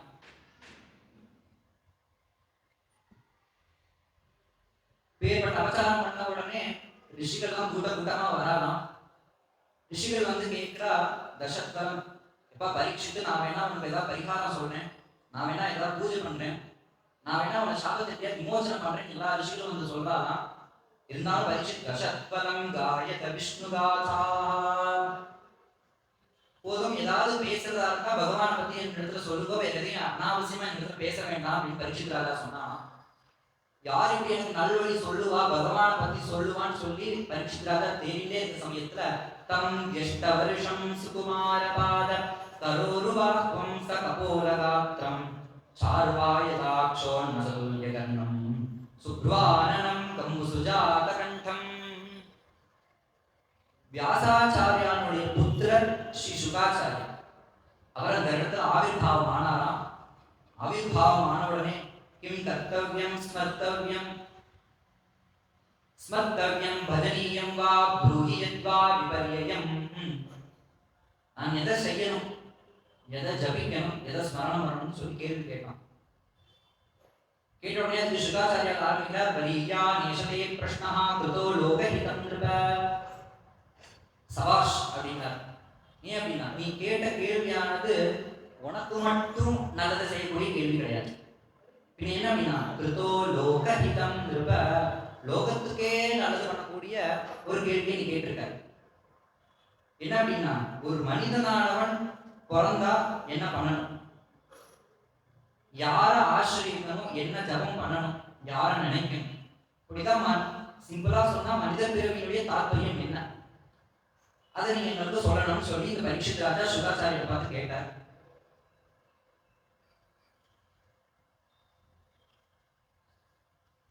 திவாச்ச அர்ச்சேஹயா ராஜன் குடும்ப பரணேன வா தேகாபத்யகலத்ராதிஷு ஆத்ம சைன்யேஷு அசத்ஸ்வபீம். உடனே அதுக்கு சொன்னார் சுகாச்சாரியர், வரிசையாக சொல்ல ஆரம்பித்தார். பரீட்சித் ராஜா கேட்டு ஸ்ரீ சுகாச்சாரியர் ஆரம்பிக்கிறதுனா ஸ்ரீமத் பாகவதம் அப்படிங்கிற பேர். உடனே வரிசையாக சொல்ல ஆரம்பிக்கிறார்.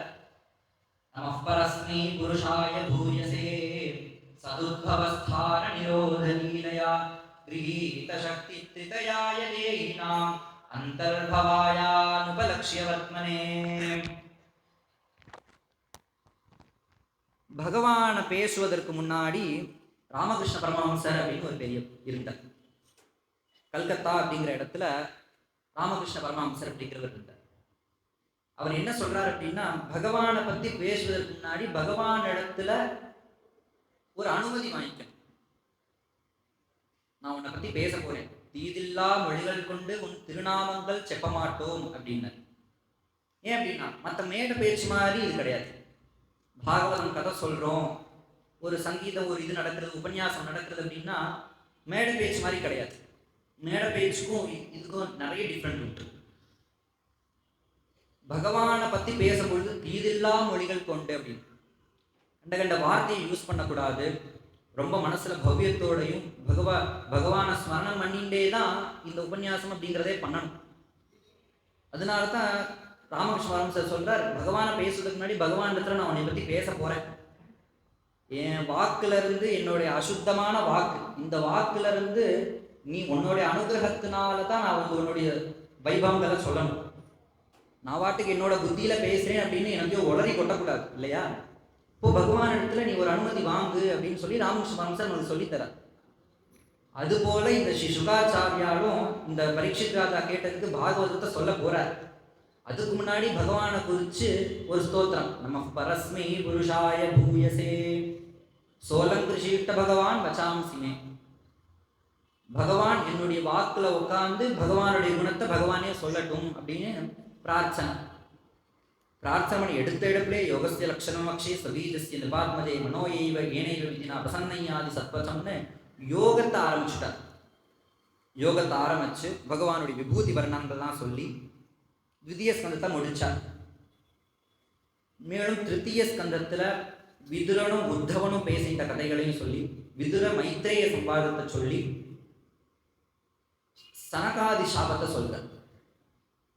ஒரு சமயம் வைகுண்டத்துல சனகாதி முனிவர்கள் அப்படின்னு சொல்லக்கூடிய சனக, சனந்தன, சனாதன, சனத்குமார அப்படின்னு சொல்லக்கூடிய 4 பஞ்சஷட்டாயனார் பாவாக பூர்வேஷாம்பி பூர்வஜா. 5 வயசு இருக்கக்கூடிய குழந்தைகள் 4 பேர் சனகாதி முனிவர்கள். வயசுலதான் கம்மியை தவிர்த்து யோகத்திலையும் ஞானத்திலையும் பெரியவர்களும். அந்த முனிவர்கள் நேர பகவான் வைகுண்டத்துல பகவானை பார்க்கணும்னு சொல்லி அந்த 4 குழந்தைகளும் போறா. இப்படி போறச்ச வாசல்ல இருக்கக்கூடிய காப்பாளர்கள் என்ன பண்றா அப்படின்னா தடுத்து நிறுத்திடுறான். தடுத்து நிறுத்தினோடனே, என்ன உன் இஷ்டத்துக்கு நீ வாட்டுக்குள்ள போறியே, என்னது உன் வீடா இது, ஒரு ரூல்ஸ் அண்ட் ரெகுலேஷன்ஸ் கிடையாதா, நீ வாட்டுக்கு வந்தா பார்த்துட்டு போலான்னு பார்க்க முடியுமா சுவாமியை அப்படின்னு சொல்லி அந்த வாச காப்பாளர்கள் ஜெய விஜயர்கள் தடுத்து நிறுத்திட்டா அந்த குழந்தையில. இப்படி தடுத்து நிறுத்தினோன்னா ரொம்ப தாபம் ஆயிடுச்சு அந்த சனகாதி முனிவர்களுக்கு. உடனே என்ன பண்ணினா அப்படின்னா, எப்பேற்பட்ட இடம் இந்த வைகுண்டம் அப்படிங்கிறது, சாத்வீகம் நிறைஞ்ச ஒரு இடம் இந்த வைகுண்டம். விஷ்ணு இருக்கக்கூடிய இடம் வைகுண்டம். அந்த வைகுண்டத்துல இருந்துட்டு உங்களுக்கு எப்படி இப்பேற்பட்ட ஒரு கோபதாபங்கள் இருக்கு, ஒருத்தரை போய் எப்படி நம்ம கோயிலுக்குள்ள போய் பகவானை பார்க்காதன்னு எப்படி நம்ம சொல்ல முடியும்? இது ரொம்ப ஒரு மட்டமான குணம், ஒரு க்ஷாத்திர குணம், ராட்சச குணம். இது ராட்சச குணம் உங்களுக்கு இருக்கு அப்படின்னா நீங்க என்ன ராட்சச பிறவியாக போக கடவுள்னு சொல்லி சாபம் கொடுத்துட்டார். 3 ஜென்மாக்கு ராட்சசர்களாக போக கடவுள். அவாதான் முதல் ஜென்மால ஹிரண்யாக்ஷன் ஹிரண்ய கசிபு அப்படின்னு முதல் அவதாரத்திலையும், அடுத்ததாக ராவணன் கும்பகர்ணன் அப்படின்னு 2வது ஜென்மாவிலையும், சிசுபாலன் தந்தபக்தன் அப்படின்னு 3வது ஜென்மாவிலையும் இந்த சனகாதிகள் கொடுத்த சாபத்தின் பெயர்ல இந்த ஜெய விஜயர்கள் தான் 3 ஜென்மால அவதாரம் பண்ணிட்டான்.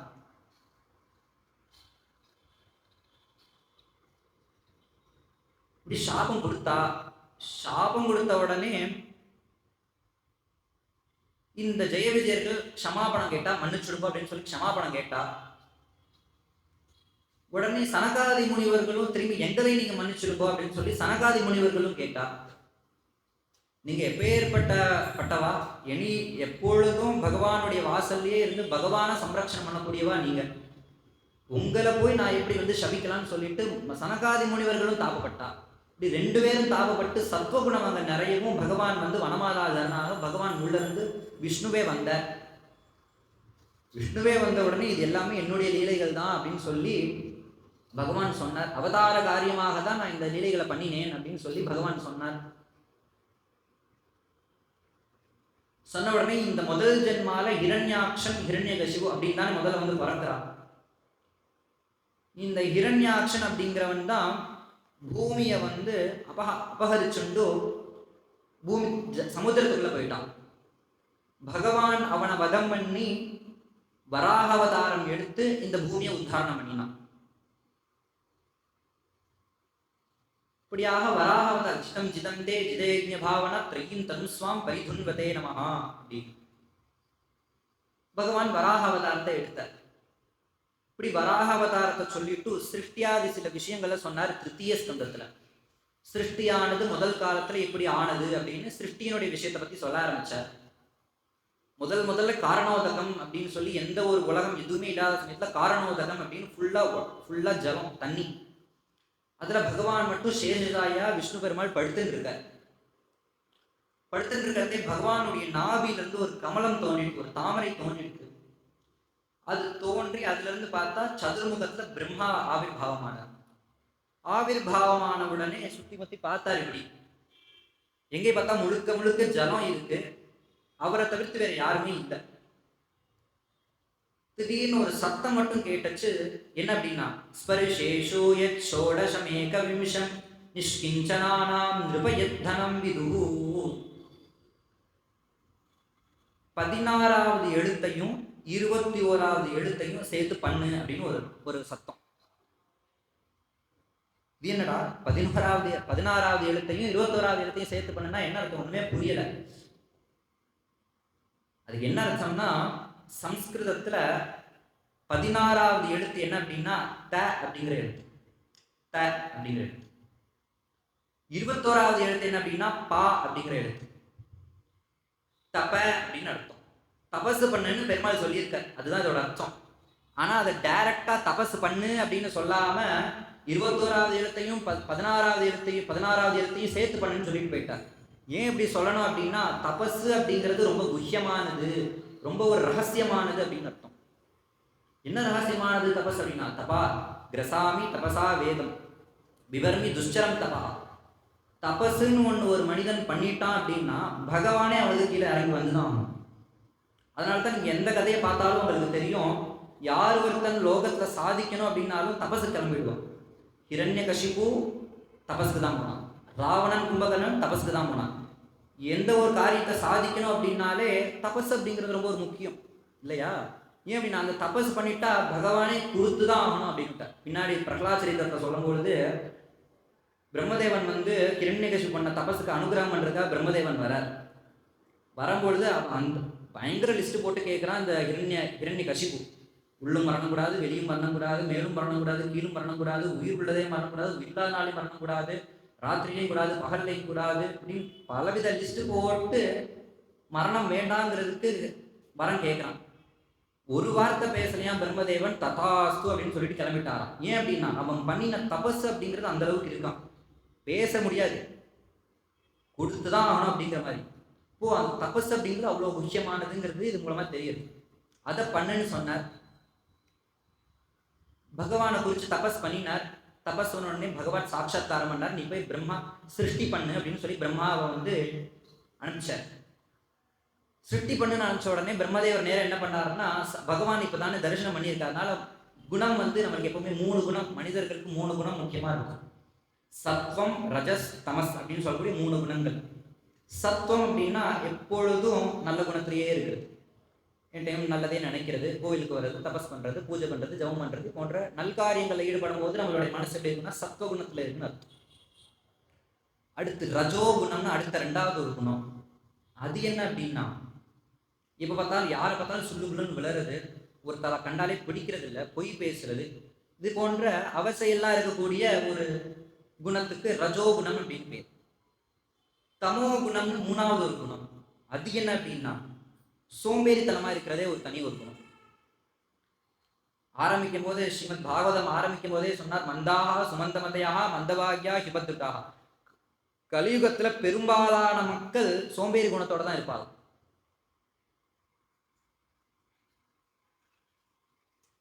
இப்படியாக 3 குணங்களை சொன்னார். பிரம்மதேவனுக்கு இப்பதான பகவத் சாட்சாத்காரம் ஆச்சு.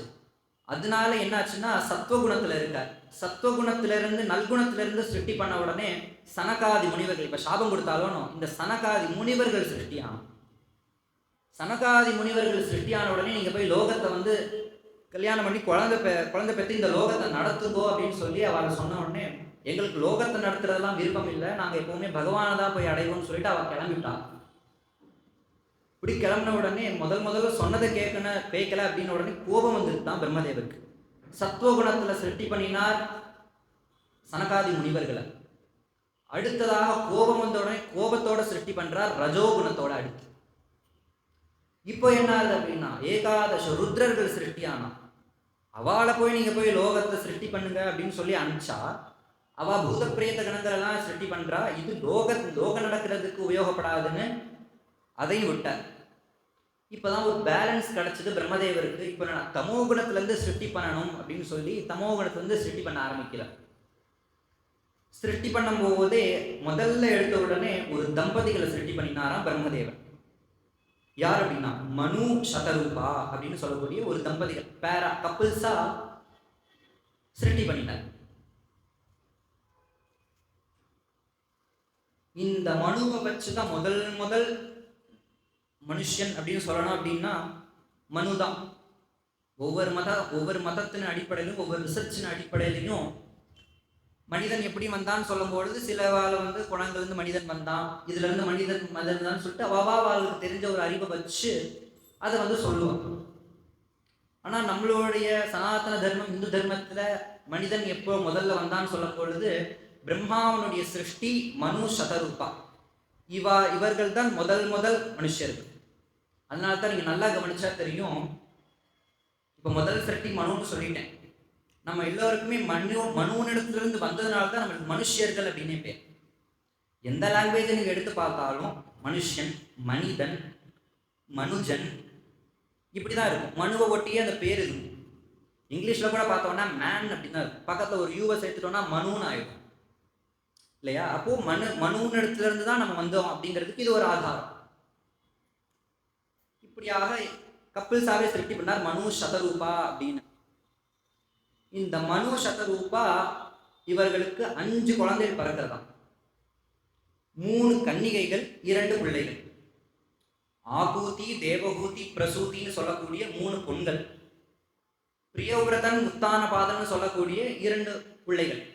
இந்த பிள்ளைகளோட கதையை பஞ்சமஸ்கந்தம் சதுர்த்த ஸ்கந்தத்தில் தான் சொல்றார். முதல்ல எடுத்த உடனே ஸ்ரீ சுகாச்சாரியார் இந்த பெண்களுடைய சரித்திரத்தை தான் எடுத்து ஆரம்பிக்கிறார். அதுல முதல் பெண் யார் அப்படின்னா ஆகூதி தேவகூதி. ஆகூதி ருச்சையே பிராதாது அபிபிராதிருமதியும் இருப்பா. ஆகூதி அப்படிங்கிறவர் தான் முதல் பெண்ணா. இந்த ஆகூதி அப்படிங்கிறவர்ல ருச்சி அப்படிங்கிற முனிவருக்கு கல்யாணம் பண்ணி கொடுத்தாரா இந்த மனு. பிரசூத்திய சந்திரனுக்கு கல்யாணம் பண்ணி கொடுத்தாராம். அடுத்ததாக இருக்கக்கூடிய கர்தமாயத்து மத்தியமா தேவகூத்திய கர்தமர் அப்படிங்கிறவருக்கு கல்யாணம் பண்ணி கொடுத்தாராம். பிரஜாஸ்திருஜேதி பகவான் கர்தமோ பிரம்மணோதிதா சரஸ்வத்யாம் தபஸ்தேவே சஹஸ்ராணாம் சமாதச. கர்தமர் அப்படிங்கிற ஒரு பிரஜாபதி, பிரம்மாவனுடைய சாயிலிருந்து சிருஷ்டியான நவ பிரஜாபதியில ஒரு பிரஜாபதி கர்தமர் அப்படிங்கிறவர். இந்த கர்ம பிரஜாபதி என்ன பண்றாரு அப்படின்னா நேர பகவானை குறிச்சு தபஸ் பண்றாராம். எதுக்கு தபஸ் பண்றாரு அப்படின்னா சஹஸ்ராணாம் சமாதச. அவர் தபஸ் பண்ண காலம் அதோட ரொம்ப முக்கியம். எவ்வளவு நாள் தபஸ் பண்ணா? ஒரு நாள் தபஸ், 2 நாள் தபஸ் இல்ல, சஹஸ்ராணாம் சமாதச அப்படின்னு. தேவ வருஷத்துக்கு 10,000 வருஷம் தபஸ் பண்ணினாராம். அது என்ன தேவ வருஷம் அப்படின்னா நம்மளுடைய கணக்கு வேற, தேவர்களுடைய காலண்டர் கணக்கு வேற. உதாரணத்துக்கு சொல்லணும் அப்படின்னா நம்மளுடைய 6 மாசம் அவளுக்கு ஒரு பகல், 6 மாசம் அவளுக்கு ஒரு இரவு. நம்மளுடைய ஒரு வருஷம் அவளுக்கு ஒரு நாள் தேவர்களுக்கு. அதனால தான் ஆஷாட ஏகாதசி, உத்தான ஏகாதசின்னு சொல்லுவாங்க. தை ஆடி இதுமே. ஆடியில பகவான் சயனத்துக்கு போயிடுவார். ஆஷாட ஏகாதசி சயனத்துக்கு போயிடுவார். அந்த 6 மாசத்துல எந்த ஒரு கல்யாணம் போன்ற அந்த காரியங்கள் பண்ணக்கூடாது. தேவர்களுக்கு அது ராத்திரி சமயம். தை பிறந்த உடனே உத்தான ஏகாதசி வந்துடும். தையிலிருந்து ஆரம்பிச்சு அடுத்த இருக்கக்கூடிய ஆடி வரை இருக்கக்கூடிய 6 மாசம் கல்யாணம், பூணல் போன்ற சுபகாரியங்கள் பண்ணலாம். இப்படியாக தேவர்களுக்கு பகல் ராத்திரி அப்படிங்கிறது நம்மளுடைய ஒரு வருஷம் தேவர்களுக்கு. இது போல அடுத்து பிரம்மாவுக்கு இன்னும் டிஃப்ரெண்ட் ஆகும். 71 சதுர்யுகம் ஒரு வருஷம். ஒரு வருஷம் அப்படிங்கிறது 5000 வருஷம். இப்போ கலியுகம் ஆரம்பிச்சு இருந்து 5000 வருஷம். இப்படி ஒவ்வொரு யுகத்துக்கு ஒவ்வொரு இத்தனை 1000 வருஷம் அப்படிங்கிற கணக்கு உண்டு. மொத்தம் 4 யுகம், கிருதயுகம், திரேதாயுகம், துவாபர யுகம், கலியுகம் அப்படின்னு சொல்லக்கூடிய 4 யுகம். இப்போ கிருதயுகம், திரேதாயுகம், துவாபர யுகம் முடிஞ்சு இப்ப நம்ம பிரசன்ட்ல இருக்கிறது பார்த்தேன் அப்படின்னா கலியுகத்துல நம்ம இருக்கோம். கலியுகம் ஆரம்பிச்சா 5000 வருஷத்துல. கிறிஸ்டின் இதுபடி பிசியில கிறிஸ்டின் அடிப்படையில் பார்த்தோம்னா இன்னைக்கு 2025 நம்ம இருக்கும் இங்கிலீஷ் காலண்டர் படி. ஆனால் நம்மளுடைய கலியுகம் ஆரம்பிச்சு கணக்கு பார்த்தீங்கன்னா 5000 வருஷம் ஆயிடுச்சு. இப்படியாக ஒவ்வொரு யுகத்துக்கு இத்தனை 1000 வருஷம்னு கணக்கு உண்டு.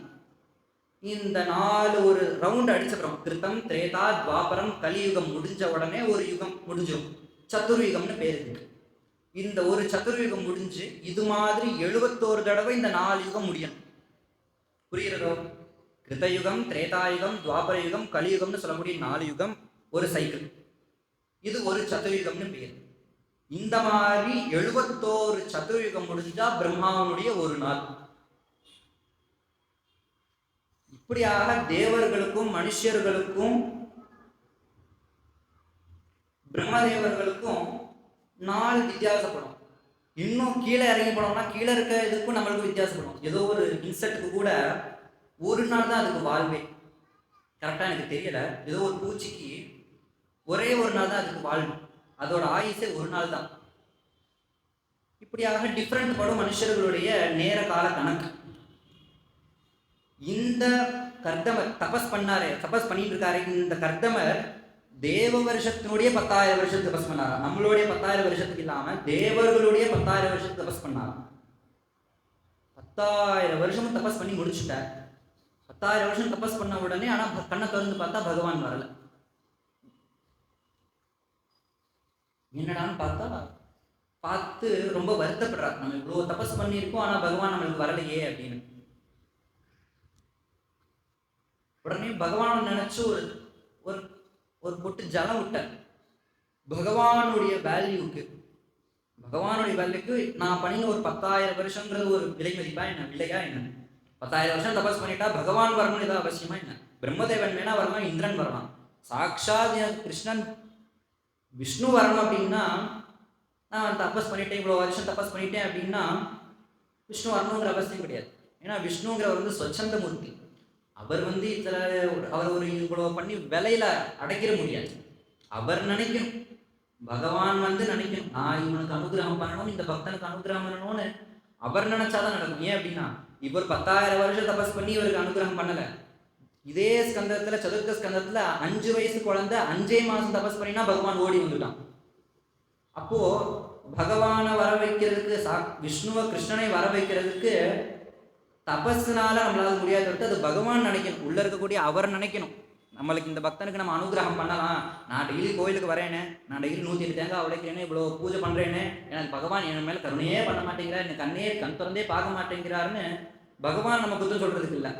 பகவான் நீ பண்றது நம் முயற்சி, பகவானை சந்தோஷிக்கிறதுக்கு ஒரு முயற்சி தானே தவிர்த்து 108 உடைச்சா பகவான் அனுகிரகம் பண்ணணும்னு அவரோட இது கிடையாது. இப்போ பகவான் சந்துஷ்டி யாரது எதுல அப்படின்னா, அப்போ பகவானை நம்ம சந்துஷ்டி பண்ணணும். எப்படின்னா நம்ம இருக்கக்கூடிய பக்தியினால தான் பகவானை சந்துஷ்டி பண்ண முடியும். என்ன ரோட்ல கேட்கினா காருக்கு ஒரு 8 லட்சம் ரூபாய், பைக்கு ஒரு 1 லட்சம் ரூபான்னு சொல்ற மாதிரி பகவானுக்கும் இத்தனை 1000 வருஷம் இது அப்படின்னு சொல்லி விலை மதிக்கிறது. இப்போ எல்லாமே பகவான் மற்ற சாமான் மாதிரி பகவானும் ஆயிடும். பகவானுடைய போஸ் தெரியாம போயிடும், மதிப்பு தெரியாம போயிடும், இல்லையா? அப்போ பகவான் வந்து நினைக்கணும், இந்த பக்தனுக்கு நம்ம தபஸ் பண்ணலாம், இந்த பக்தனுக்கு அனுகிரகம் பண்ணலாம் அப்படின்னு பகவான் நினைக்கணும். இப்படி தபஸ் பண்ணி இவர் உட்கார்றார். அதனால பகவானுடைய வேலையை புரிஞ்சதுனால இந்த கர்த்தவருக்கு என்ன தோன்றது அப்படின்னா, என்னுடைய 10,000 வருஷம் தபஸ்ன்றது பகவான் கம்பேர் பண்ணும்போது பெரிய வேல்யூ கிடையாது. பகவான் எனக்கு அனுகிரகம் பண்ணுங்கிற அவசியமும் கிடையாது. என்னையெல்லாம் பகவான் பாப்பானா அப்படின்னு சொல்லி ஒரு பக்தியில மனம் உருகி ஒரு பொட்டு கண்ணீர் விட்டாரா அந்த கர்தமர். கண்ணீர் விட்டதுதான் தாபதம் சதம் விரஜமர்காபம். பகவான் கருடாரூடனாக வெள்ள வஸ்திரம் தரிச்சுட்டு, வெள்ளை கலர் புஷ்பம் சாத்திண்டு, எல்லாமே வெள்ள மணிமாலைகள்லாம் போட்டுட்டு பகவான் கருடாரூடனாக பகவான் ஏறி வராராம் அனுகிரகம் பண்ணுவதற்கு. நீலகா அப்படின்னு எல்லாத்தையும் வெள்ளன்னு சொல்லிட்டார் சுகாச்சாரியர். பகவான் வந்து வெள்ளை வஸ்திரம் தரிச்சுன்றார். பகவான் வெள்ளேர்னு இருந்தார். ஒவ்வொரு யுகத்துல பகவானுடைய கலர் மாறும். இந்த யுகத்துல பகவானுடைய கலர் என்ன அப்படின்னா வெள்ளேர்னு பகவான் இருக்கார். வெள்ளை வஸ்திரம் தரிச்சுட்டு இருக்கார், வெள்ளை மாலை போட்டுட்டு இருக்கார், வெள்ளை புஷ்பம் போட்டுட்டு இருக்கார். எல்லாத்தையும் சொல்லிட்டு முடி மட்டும் வெள்ளையா இல்லை கருப்பா இருந்ததுன்னு சொல்லிட்டார். முடியும் வெள்ளையா இருந்ததுன்னா வயசானதுன்னு ஆயிடும், இல்லையா? இப்போ முடி வெள்ளையா இருந்துன்னு சொல்லாம முடி மட்டும் கருப்பா இருந்தது அப்படின்னு சொல்லி நீலகான்னு சொல்லி சொன்னார். பகவான் நேரம் வந்தார், இவனை பார்த்து அனுகிரகம் பண்ணினார். உனக்கு என்ன வேணும்னு சொல்லி கேட்டார். இவ்வளோ வருஷம் தபஸ் பண்ணியிருக்க, 10,000 வருஷம் தபஸ் பண்ணியிருக்க, நீ என்ன வேணும் உனக்கு கேட்டார். ஏதோ 10,000 வருஷம் தபஸ் பண்ணியிருக்கார், ஏக சக்கராதிபதியா ஆகணும், 7 லோகத்தையும் ஆளணும், எனக்கு சமமான வீரத்தை ஆள் இல்லாதவனா ஆகணும் அப்படின்னு சொல்லி தானே கேட்கணும்னு தோணும் எல்லாத்துக்கும். இவ்வளோ வருஷம் தபஸ் பண்ணியிருக்கானே ஏதோ பெருசா கேட்க போறான்னு தோணும், இல்லையா? என்ன கேட்டார் அப்படின்னா, சமானசீலாம் கிரகமேதேனும், எனக்கு நிகரான ஒரு மனைவி வேணும் அப்படின்னு கேள்வி வரோம். எனக்கு நிகரான மனைவி என்னது இது? 10,000 வருஷம் தபஸ் பண்ணிட்டு கல்யாணம் ஆகிறதுக்கா நீ வந்து 10,000 வருஷம் தபஸ் பண்ணின அப்படின்னு கேட்கிற. வாஸ்தவமாவே உண்மைதான். இது வாழ்க்கை துணை அப்படிங்கிறது ரொம்ப ரொம்ப ஒரு முக்கியமான ஒரு இது. நம்மளுடைய 20-25 வயசுக்கு அப்புறம் நம்ம கூட டிராவல் பண்ண போகிறது நம்மளோட வாழ்க்கை துணை தான். நம்மளோட சின்ன சின்ன சந்தோஷத்துலேருந்து ஆரம்பிச்சு, சின்ன சின்ன துக்கத்துலேருந்து ஆரம்பிச்சு, எல்லாத்துலேயும் சரிசமமா பகிர்ந்துக்கிறது தான் வாழ்க்கை துணைங்கிறது. அது நம்மளுக்கு சரியா இல்லை அப்படின்னா, நம்மள்ட்ட என்ன வேணா இருக்கட்டும், நம்மள்ட்ட பணம் இருக்கட்டும், படிப்பு இருக்கட்டும், என்ன வேணா இருக்கட்டும், வாழ்க்கை துணை அப்படிங்கிறது சரியா இல்லைன்னு வச்சுக்கோங்க, அந்த மனுஷனுக்கு நடக்கம் தான் அந்த வாழ்க்கை. இதுவே ஒண்ணு, வாழ்க்கை துணைங்கிறது சரியாக அமைஞ்செடுத்து ஒரு மனுஷனுக்கு அப்படின்னா, அவன் எங்கேயோ போயிடும். அவன்கிட்ட ஒண்ணுமே இருக்க வேண்டாம், அவன்கிட்ட காசு இருக்க வேண்டாம், இது இருக்க வேண்டாம், படிப்பு இருக்க வேண்டாம், ஒண்ணுமே இருக்க வேண்டாம். பட் வாழ்க்கை துணைங்கிறது அவன் சரியா அமைஞ்செடுத்து, இவனுக்கு ஏத்த மாதிரி அமைஞ்செடுத்து, அட்ஜஸ்ட்மெண்ட் இருக்கக்கூடிய, புரிஞ்சுட்டு நடக்கக்கூடிய ஒரு மனைவியோ ஒரு கணவனோ கிடைச்சுட்டான் அப்படின்னா, அவனுக்கு அந்த ஜென்மமே சொர்க்கம் போல ஆயிடும், அந்த வாழ்வே. அப்போ அந்த வாழ்க்கை துணைங்கிறது ரொம்ப ரொம்ப முக்கியங்கிறது தெரியுது. சின்ன உதாரணத்துக்கு இப்போ ஒரு பேரை எடுத்துட்டோம் அப்படின்னா, ஒருத்த வாழ்க்கை ஐடி ஃபீல்டு பிடிக்குது, ஒருத்த வாழ்க்கை ஐடி ஃபீல்டே பிடிக்கல. இப்படி சின்ன சின்ன விஷயத்துல இருந்து ஆரம்பிச்சு கணவன் மனைவியர்களுக்குள்ள சண்டை வரும். இது போற எந்த ஒரு சண்டை சச்சரவும் இல்லாம வாழ்க்கை நல்லதா போகணும் அப்படிங்கிற ஒரு காரணத்துக்காக எனக்கு சமான சீலாம் கிரகமேத தேனும் அப்படின்னு, எனக்கு நிகரான, எனக்கு அனுகூலமான பத்னி வேணும், மனைவி வேணும் அப்படின்னு சொல்லி பிரார்த்தனை பண்ணல. இதை கேட்ட உடனே பகவானுக்கே ரொம்ப ஆச்சரியமா போச்சு. இது வரைக்கும் யாருமே இவரோட லிஸ்ட்ல இப்படி ஒரு வாரம் கேட்டதில்லை. எல்லாருமே எனக்கு அதை கொடு இதை கொடுன்னு தான் எல்லாருமே கேட்டிருக்கான் இல்லையா? எனக்கு கிரண்யகசிபெல்லாம் வரம் வாங்கினா அப்படின்னா, எனக்கு 7 லோகத்தையும் ஆடணும், சாகா வரம் வேணும், எனக்கு அது வேணும் இது வேணும் அப்படின்னு தான் எல்லாருமே கேட்டிருக்கு. முதல்ல இவரோட வரம் கேட்ட லிஸ்ட்ல பார்த்தேன்னா மனைவி வேணும்னு கேட்டது இந்த கர்தம பிரஜாபதி தான். அதுவும் எதுக்கு கேட்டிருக்காரு அப்படின்னா, தான் லோகத்துல நல்லா இருக்கணுங்கிறதுக்காகவும் கேட்கல. அதுல இதுதான் இது விஷயமே. தான் நல்லா வாழணுங்கிறதுக்கு கேட்கறதுனால பகவான் கண்ணீர் விடணும் அவசியம் இல்லை. பகவான் கண்ணீர் விட்டது எதுக்கு அப்படின்னா, அவ நல்ல பேர் நல்லா வாழ்ந்தா பகவானுக்கு என்ன பிரயோஜனம் அப்படின்னா, தான் பக்தி செய்வதற்கும் தான் தர்ம மார்க்கத்துல இருக்கிறதுக்கும் அதுக்கு நிகரான ஒரு மனைவி வேணும்னு இவரோட பிரார்த்தனை. எனக்கேற்ற மனைவிங்கிறது அவர் எதை வச்சு சொன்னார் அப்படின்னா, தான் நல்வழியில் இருக்கேன், நான் தபஸ் பண்ணுறேன், நான் டெய்லி கோயிலுக்கு போகிறேன், நான் டெய்லி கோயிலுக்கு போகணும்னு ஆசைப்பட்றேன், கோயில் வேணா ஒன்றும் வேணாம், வீட்டிலே கடம்பா அப்படின்னு ஒரு சொன்னார் வச்சுக்கோங்க. அந்த மாதிரி வாழ்க்கை துணை அமைஞ்சா எவ்வளோ கஷ்டம். நான் கோவிலுக்கு போகிறேன்னா நானும் சேர்ந்து வரேன் அப்படின்னு சொல்லணும் இல்லையா? இன்னைக்கு கோயிலுக்கு போகலான்னு சொல்லணும், நம்ம பூ வாங்கிட்டு போகலாமான்னு கேட்கணும். இந்த மாதிரி வாழ்க்கை துணை இருந்தால் தான் அந்த வாழ்க்கை துணைங்கிறது ரொம்ப ஒரு உச்சிதமானது. இவர் அந்த மாதிரி கேட்ட காரணத்தினால பகவான் பக்தி பண்ணுவதற்காக ஒரு மனைவி கேட்டானே அப்படின்னு நினைச்சு பகவான் கண்ணில் இருந்து ஒரு பொட்டு ஜலம் வந்துட்டு, ஜலம் வந்த உடனே அந்த பகவான் கண்ணில் இருந்து அந்த ஜலமே பிந்து சரஸ் அப்படிங்கிற ஒரு சரச ஆனது. மேலும் பகவான் இன்னொரு வரமும் கொடுத்தார், உங்களுக்கு நானே குழந்தையாக பிறப்பேன்னு சொல்லி பகவானுடைய ஒரு அனுகிரகம். உன்னைய தேடி மனு அப்படிங்கிற அரசனுடைய மனுவனுடைய அரசன் தன்னோட கண்ணிகை கூட்டிட்டு உனக்கு விவாகம் பண்ணி வைப்பான். நானே உங்களுக்கு குழந்தையாக பிறக்கிறேன்னு சொல்லி பகவான் அனுகிரகம் பண்ணிட்டு கிளம்பிட்டாராம். மனுவனுடைய சொப்னத்திலையும் போய் பகவான் சொல்லவும், அடுத்த நாள் நேரம் கூட்டிட்டு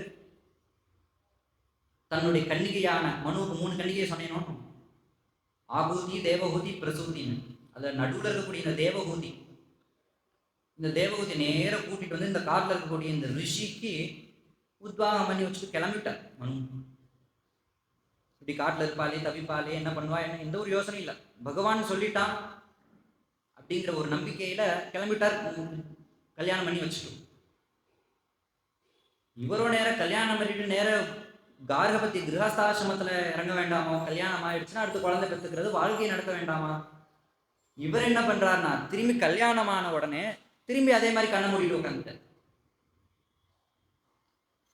திரும்பி கண்ணை மூடிட்டு உட்காந்தா பண்றார் தபஸ் பண்ணிக்கிட்டே இருக்காரு, கண்ணை திறக்க மாட்டேங்கிறார். இந்த தேவகூதி என்ன பண்றாருன்னா, டெய்லி இவர் இன்னைக்கு கண்ணை திறப்பார், டெய்லி இவர் கண்ணை திறப்பார், இன்னைக்கு கண்ணை திறப்பார்னு சொல்லி பார்த்துட்டே இருக்கா. இவர் டெய்லி கண்ணை திறக்கல, இப்படி கண்ணை திறப்பார், ஏதாவது சாப்பிட்றதுக்காக இருந்தால் சாப்பிடுவார், ஜலம் குடிச்சுப்பார், திரும்பி கண்ணை மூடிட்டு திரும்பி தபஸ் ஆரம்பிச்சுவார்.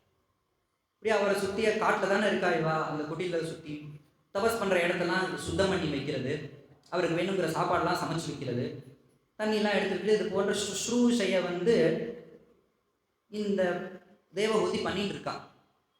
அதில் சொன்னார், பவானீவ பவம் பிரபும் அப்படின்னார். நித்தியம் பரியசர பிரீத்தியா பவானீவ பகம் பிரகம்.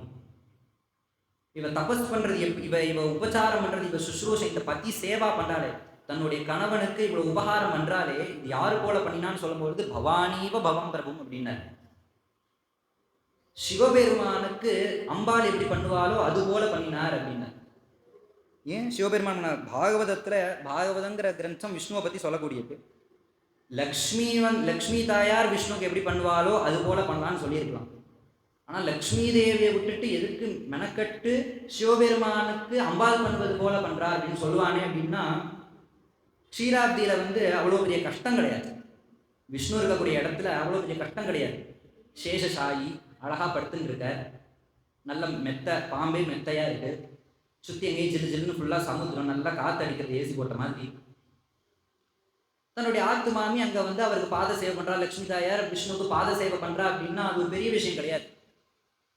நல்லா சுகமா இருக்கா அந்த இடத்துல பத்திக்கு லக்ஷ்மி சேவை பண்றா அப்படிங்கிறது பெரிய விஷயம் கிடையாது.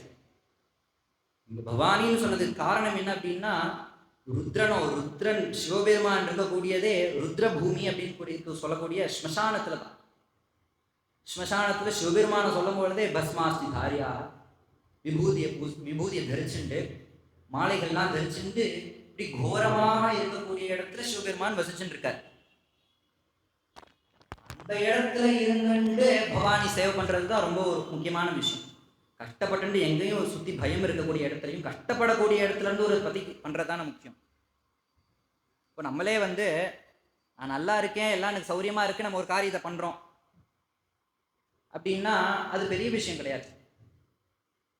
பொதுவாகவே கோவிலுக்கே பார்த்தோம் அப்படின்னா கஷ்டமான காலத்துல சில பேர் கோவிலுக்கு வரும், சில குரூப்ஸ் கஷ்டமான காலத்துல கோவிலுக்கு வர்றது அப்படின்னு. நல்லா இருக்க காலத்துல பகவானோட ஞாபகமே வராது.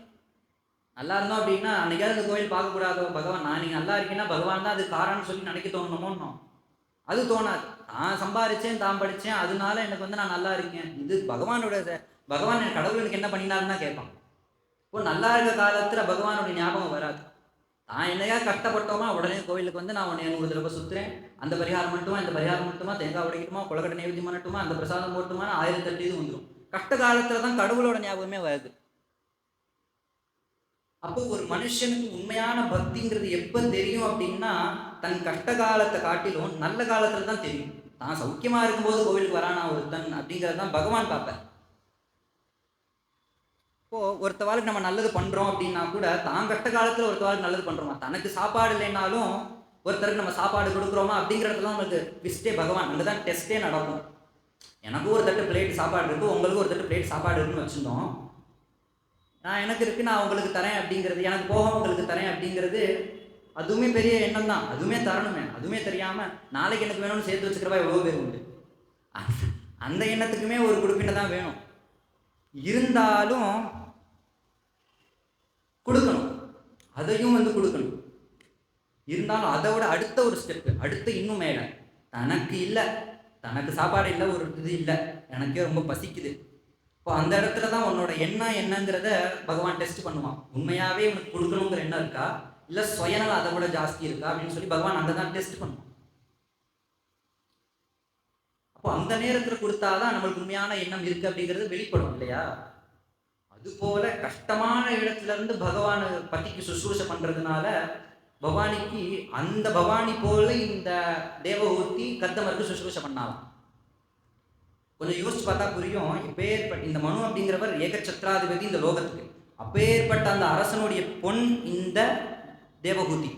அந்த தேவஹூதியை பகவான் சொன்னார் அப்படிங்கிற ஒரே காரணத்துக்காக காட்டில் இருக்கக்கூடிய முன்ன பின் தெரியாதக்கூடிய ஒரு ரிஷி கல்யாணம் பண்ணி கொடுத்துட்டு கிளம்பிட்டார்.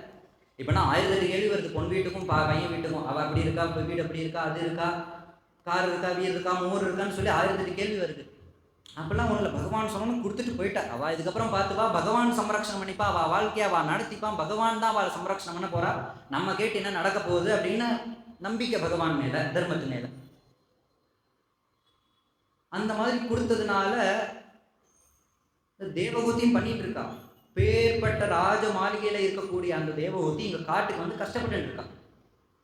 சாப்பாடு கிடைக்குமா தெரியாது, என்ன இருக்கும், மிருக பயம், சோர பயம். தன் பத்திக்காக நீ வாழ்ந்துட்டு இருக்கா, கஷ்டப்பட்டு இருக்கா, இந்த ஒரு சுகத்தையும் அனுபவிக்கல, இன்னும் கல்யாணம் ஆகிட்டு. இப்போ ஏற்பட்ட இந்த கஷ்டத்துல இருந்துட்டு ஆனா மனசை தளர விடாம என்ன நீங்க கல்யாணம் பண்றீங்க, நீங்க வெளியே கூட்டு போக மாட்டேங்கிறீங்க, என்ன கல்யாணம் ஆகி அப்படின்னு சொல்லி எந்த ஒரு இதுவுமே பண்ணாம பதிக்காக தன் வாழ்க்கையை சமர்ப்பணம் பண்றா இந்த தேவகூதி. இப்படியாக தன்னுடைய வாழ்நாள் முழுவதும் இந்த பதிக்கு சுஷ்ரூஷை பண்ணிட்டு இருக்கா. ஒரு சமயம் கண்ணை திறந்து பார்த்தா, ரொம்ப வருஷம் தபஸ் பண்ணிட்டே இருக்காரு இந்த கர்தமர். கண்ணை திறந்து பார்த்தார். கண்ணை திறந்து பார்த்தா ஒரு வயசான பாட்டி முன்னாடி உட்கார்ந்து இருக்கா. இதை பார்த்த உடனே, யாருமா நீ இங்க வந்து உட்கார்ந்து இருக்கே அப்படின்னு சொல்லி கேட்டேன். கேட்ட உடனே தேவகூதி. யார் அப்படின்னா அது தேவகூதியாம். உடனே புலவரன் அழுதாதான் அந்த தேவகூதி. தன் கணவனுக்கே தன்னை யாருன்னு தெரியாத அளவுக்கு போயிடுதே அப்படின்னு. இவளுக்கு வருஷங்கள் போயிடுது. அந்த அளவுக்கு இவர் தபஸ் பண்ணியிருக்கார். கல்யாணம் பண்ணி கொடுத்தாரு, எவ்வளத்துல கல்யாணம் பண்ணி கொடுத்தார். இப்போ அந்த பெண் வந்து வயதாகி கிளப்பதும் வந்துடுது அப்படின்னா அவள் எவ்வளோ வருஷம் தபஸ் பண்ணியிருப்பான்னு நம்ம பார்க்கணும். அவ்வளோ வருஷமும் இந்த தேவகூதி இவருக்கு சுஷ்ரூஷை பண்ணியிருக்கா. இப்படி இவர் கேட்ட உடனே ரொம்ப தாபமாச்சு. நான் தான் உங்களுடைய ஆத்து மனைவி, உங்க வீட்டு மனைவி, என்னை உங்களுக்கு தெரியலையா? ஒரு தடவையாவது சகிருத சமயா சகிருத அங்க சங்கா புத்திரபாகியம் இருக்குன்னு சொன்னேலே, இப்படி ஒரு தடவை கூட ஒன்றும் நடக்காம போயிடுதே அப்படின்னு சொல்லி கேட்குறா. எனக்கும் வயசாகிடுது அப்படின்னா, அடி அசடே இதுக்கெல்லாம் போயா கவலைப்படுவா? நான் ஒரு உபாயம் சொல்றேன்னு சொல்லிட்டு நேராக அன்னைக்கு பகவான் தரிசனம் கொடுத்தாரோ, நான் அப்போ பகவான் கண்ணிலேருந்து ஒரு ஜலம் வந்து அது பிந்து சரஸ்ன்னு ஆச்சுன்னு சொன்னேனோ, அந்த பிந்து சரஸ்ல போய் ஒரு முழுக்கு போட்டு வா அப்படின்னு, ஸ்நானம் பண்ணிட்டு வா அப்படின்னு அனுப்பிச்சார். அந்த பிந்து சரஸ்ல போய் ஸ்நானம் பண்ணினா இந்த தேவகூதியா இருக்கக்கூடிய பாட்டி ஸ்நானம் பண்ணிட்டு எரிச்சானா 16 வயசு பொண்ணா போயிட்டாலாம் இந்த தேவகூதி. அதி சுந்தரியா அதி கிஷோரியா போயிட்டாலாம். நேர வந்து இவரை வந்து பார்த்தா இவர் வந்து தாடி இந்த பொய்மா இருக்காரு. அச்சோ, நான் வந்து 16 வயசு பொண்ணா மாறிட்டேன், நீங்க வயசான தாத்தாவா இருக்கல, இது சரி வராது அப்படின்னா. இவளையே மாத தெரிஞ்ச அவருக்கு அவரை மாத தெரியாதா? எப்பேற்பட்ட சித்த புருஷர் அவர். ஒரு க்ஷணத்துல தன்னை அதி சுகுமாரனா மாத்தினார். நேரம் என்ன பண்ணார்னா, சுனந்தாயாம் வருஷத்தம்னு அஷ்டமஸ்கந்தத்துல சொல்லுவார். இவர் இருக்க தபஸுக்கு தேவலோகத்தை இந்த லோக பார்க்கலாம் கிடையாது. இந்த லோக பார்க்கு கூட்டு போனேன், ஊட்டிக்கு கூட்டு போனேன்னே கிடையாது ஹனிமூனுக்கு.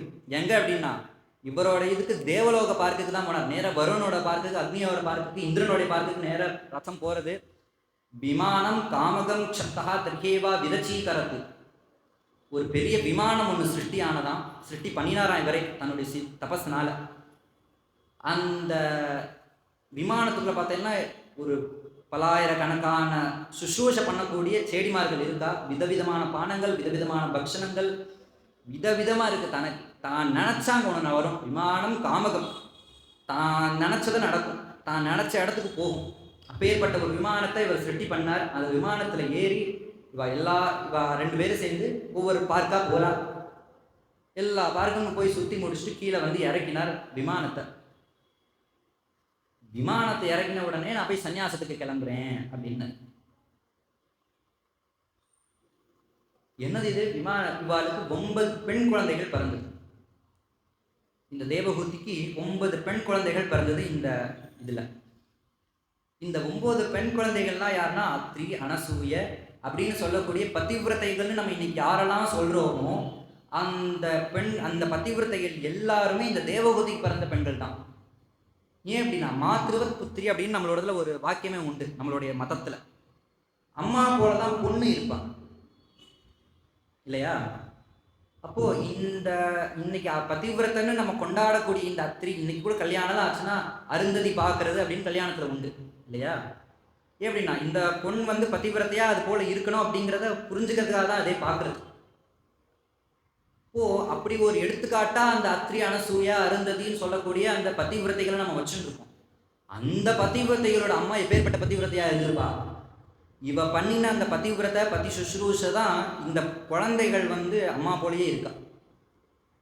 9 பெண் குழந்தைகள் பிறந்தது. பிறந்த உடனே இவர் சன்னியாசம் வாங்கிக்கிறேன்னார்.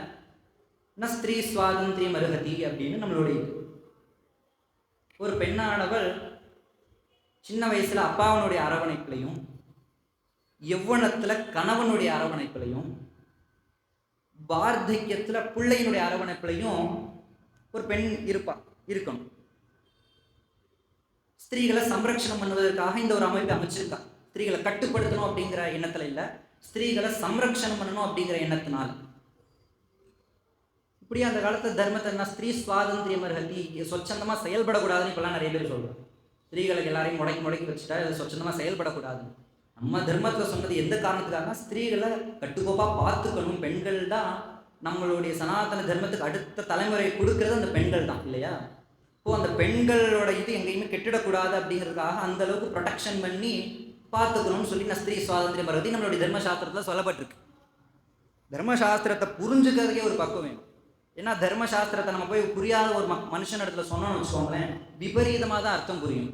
நம்ம ஒன்று சொல்லுவோம், வேற என்னமோ புரிஞ்சுப்பான். இப்போது புரிஞ்சுக்கிறதுக்கே ஒரு பக்கம் வேணும். இன்னார்ட்ட தான் இதை சொல்லணும்னு இருக்கு. சும்மா எடுத்ததுக்கெல்லாம் எல்லாத்தையும் நான் தர்மத்தை சொல்கிறேன், அதான் இவன்ட்ட சொல்கிறேன்னு சொல்லி எல்லாத்தையும் சொல்லக்கூடாது. சொன்னால் இதனுடைய வேல்யூ இல்லாமல் போயிடும், தப்பாக தான் பிரச்சாரம் ஆகும். இன்னைக்கு லோகத்தில் அப்படி தான் நடந்துருக்கு இல்லையா? அது மாதிரி இந்த தர்மம் அப்படிங்கிறத எடுத்து வச்சிருக்காங்கன்னா அந்த பெண்களை இன்னும் சம்ரக்ஷணம் பண்ணணும் அப்படிங்கிறதுக்காக இந்த தர்மத்தை வச்சிருக்காங்க. அந்த நியாயத்தை இந்த தேவகூதி கர்தமர் இடத்துல சொன்னா, பெண்களை தனியாக விட்டுட்டு போகக்கூடாதே, நீங்க போறீங்களே, மேலும் பிறந்தது எல்லாமே பெண் குழந்தைகள், நீங்க இந்த நேரத்தில் என்னை தனியாக விட்டுட்டு போறதுங்கிறது உச்சிதமான காரியம் இல்லை அப்படின்னா தேவகூதி. ஆஹாஹா அப்படின்னு சொல்லி கர்தமருக்கு அப்பதான் ஞாபகம் வருது, அன்னைக்கு பகவான் சொன்னாரே உனக்கு நானே புத்திரனாக பிறக்கிறேன் பகவான் இன்னைக்கு அனுகிரகம் பண்ணும்போது சொன்னாரோ, அது ஞாபகம் வந்துதான் அப்படியே தங்கிட்டார். அப்படியே கொஞ்ச காலங்கள் போச்சு. அப்படியே அவருக்கு பகவான் கபிலர் அப்படின்னு சொல்லக்கூடிய ஒரு சித்த புருஷராக பகவான் இந்த தம்பதிகளுக்கு அவதாரம் பண்றார். கபில வாசுதேவர், சாங்கிய மதத்தை சித்தாந்தம் பண்ணின ஒரு கபில வாசுதேவர்.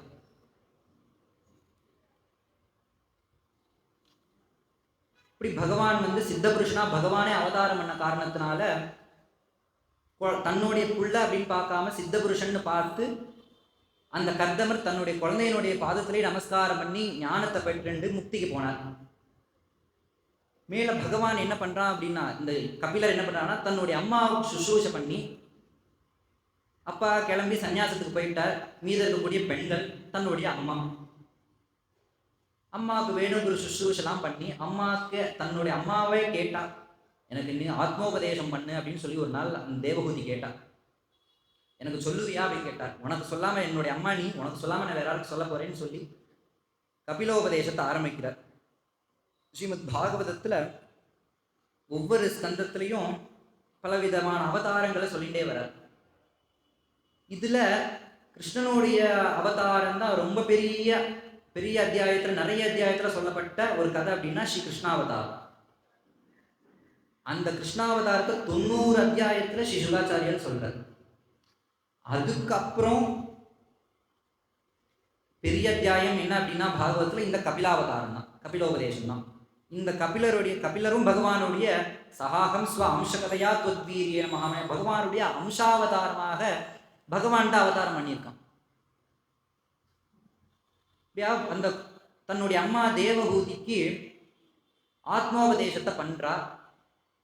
யோக ஆத்தியாத்மிக பும்சாம் மதோ நிஷேசாயினி அத்தியந்தோ பரதிரியத்திர துக்கஸ்ய சுகஸ்ய அப்படின்னு சொல்லி ஆத்மோபதேசத்தை பண்றா. ஒரு மனிதன் அப்படின்னா அந்த மனிதனுக்கு சத்சங்கம் அப்படிங்கிறது தான் ரொம்ப ரொம்ப முக்கியம். அந்த சத்சங்கத்திலையுமே என்ன பண்ணுவார்னா, நைகாத்மதாமே ஸ்பிரஹயன் கேஜிது மத்பாத சேவாபி ரதாமதீகாக ஏ அந்யோன்யதோ பாகவதா பிரசஜ் சபாஜயந்தே மம பௌருஷானி அப்படின்னா. ஒரு சத்சங்கம் இருந்தான்னா அந்த சாதுக்கள் இருப்பா. அந்த சத்சங்கத்துல அங்க சாதுக்கள் என்ன பண்ணுவாருன்னா இதே மாதிரி பகவத் குணத்தை சொல்லுவா, பகவன் நாமத்தை சொல்லுவா.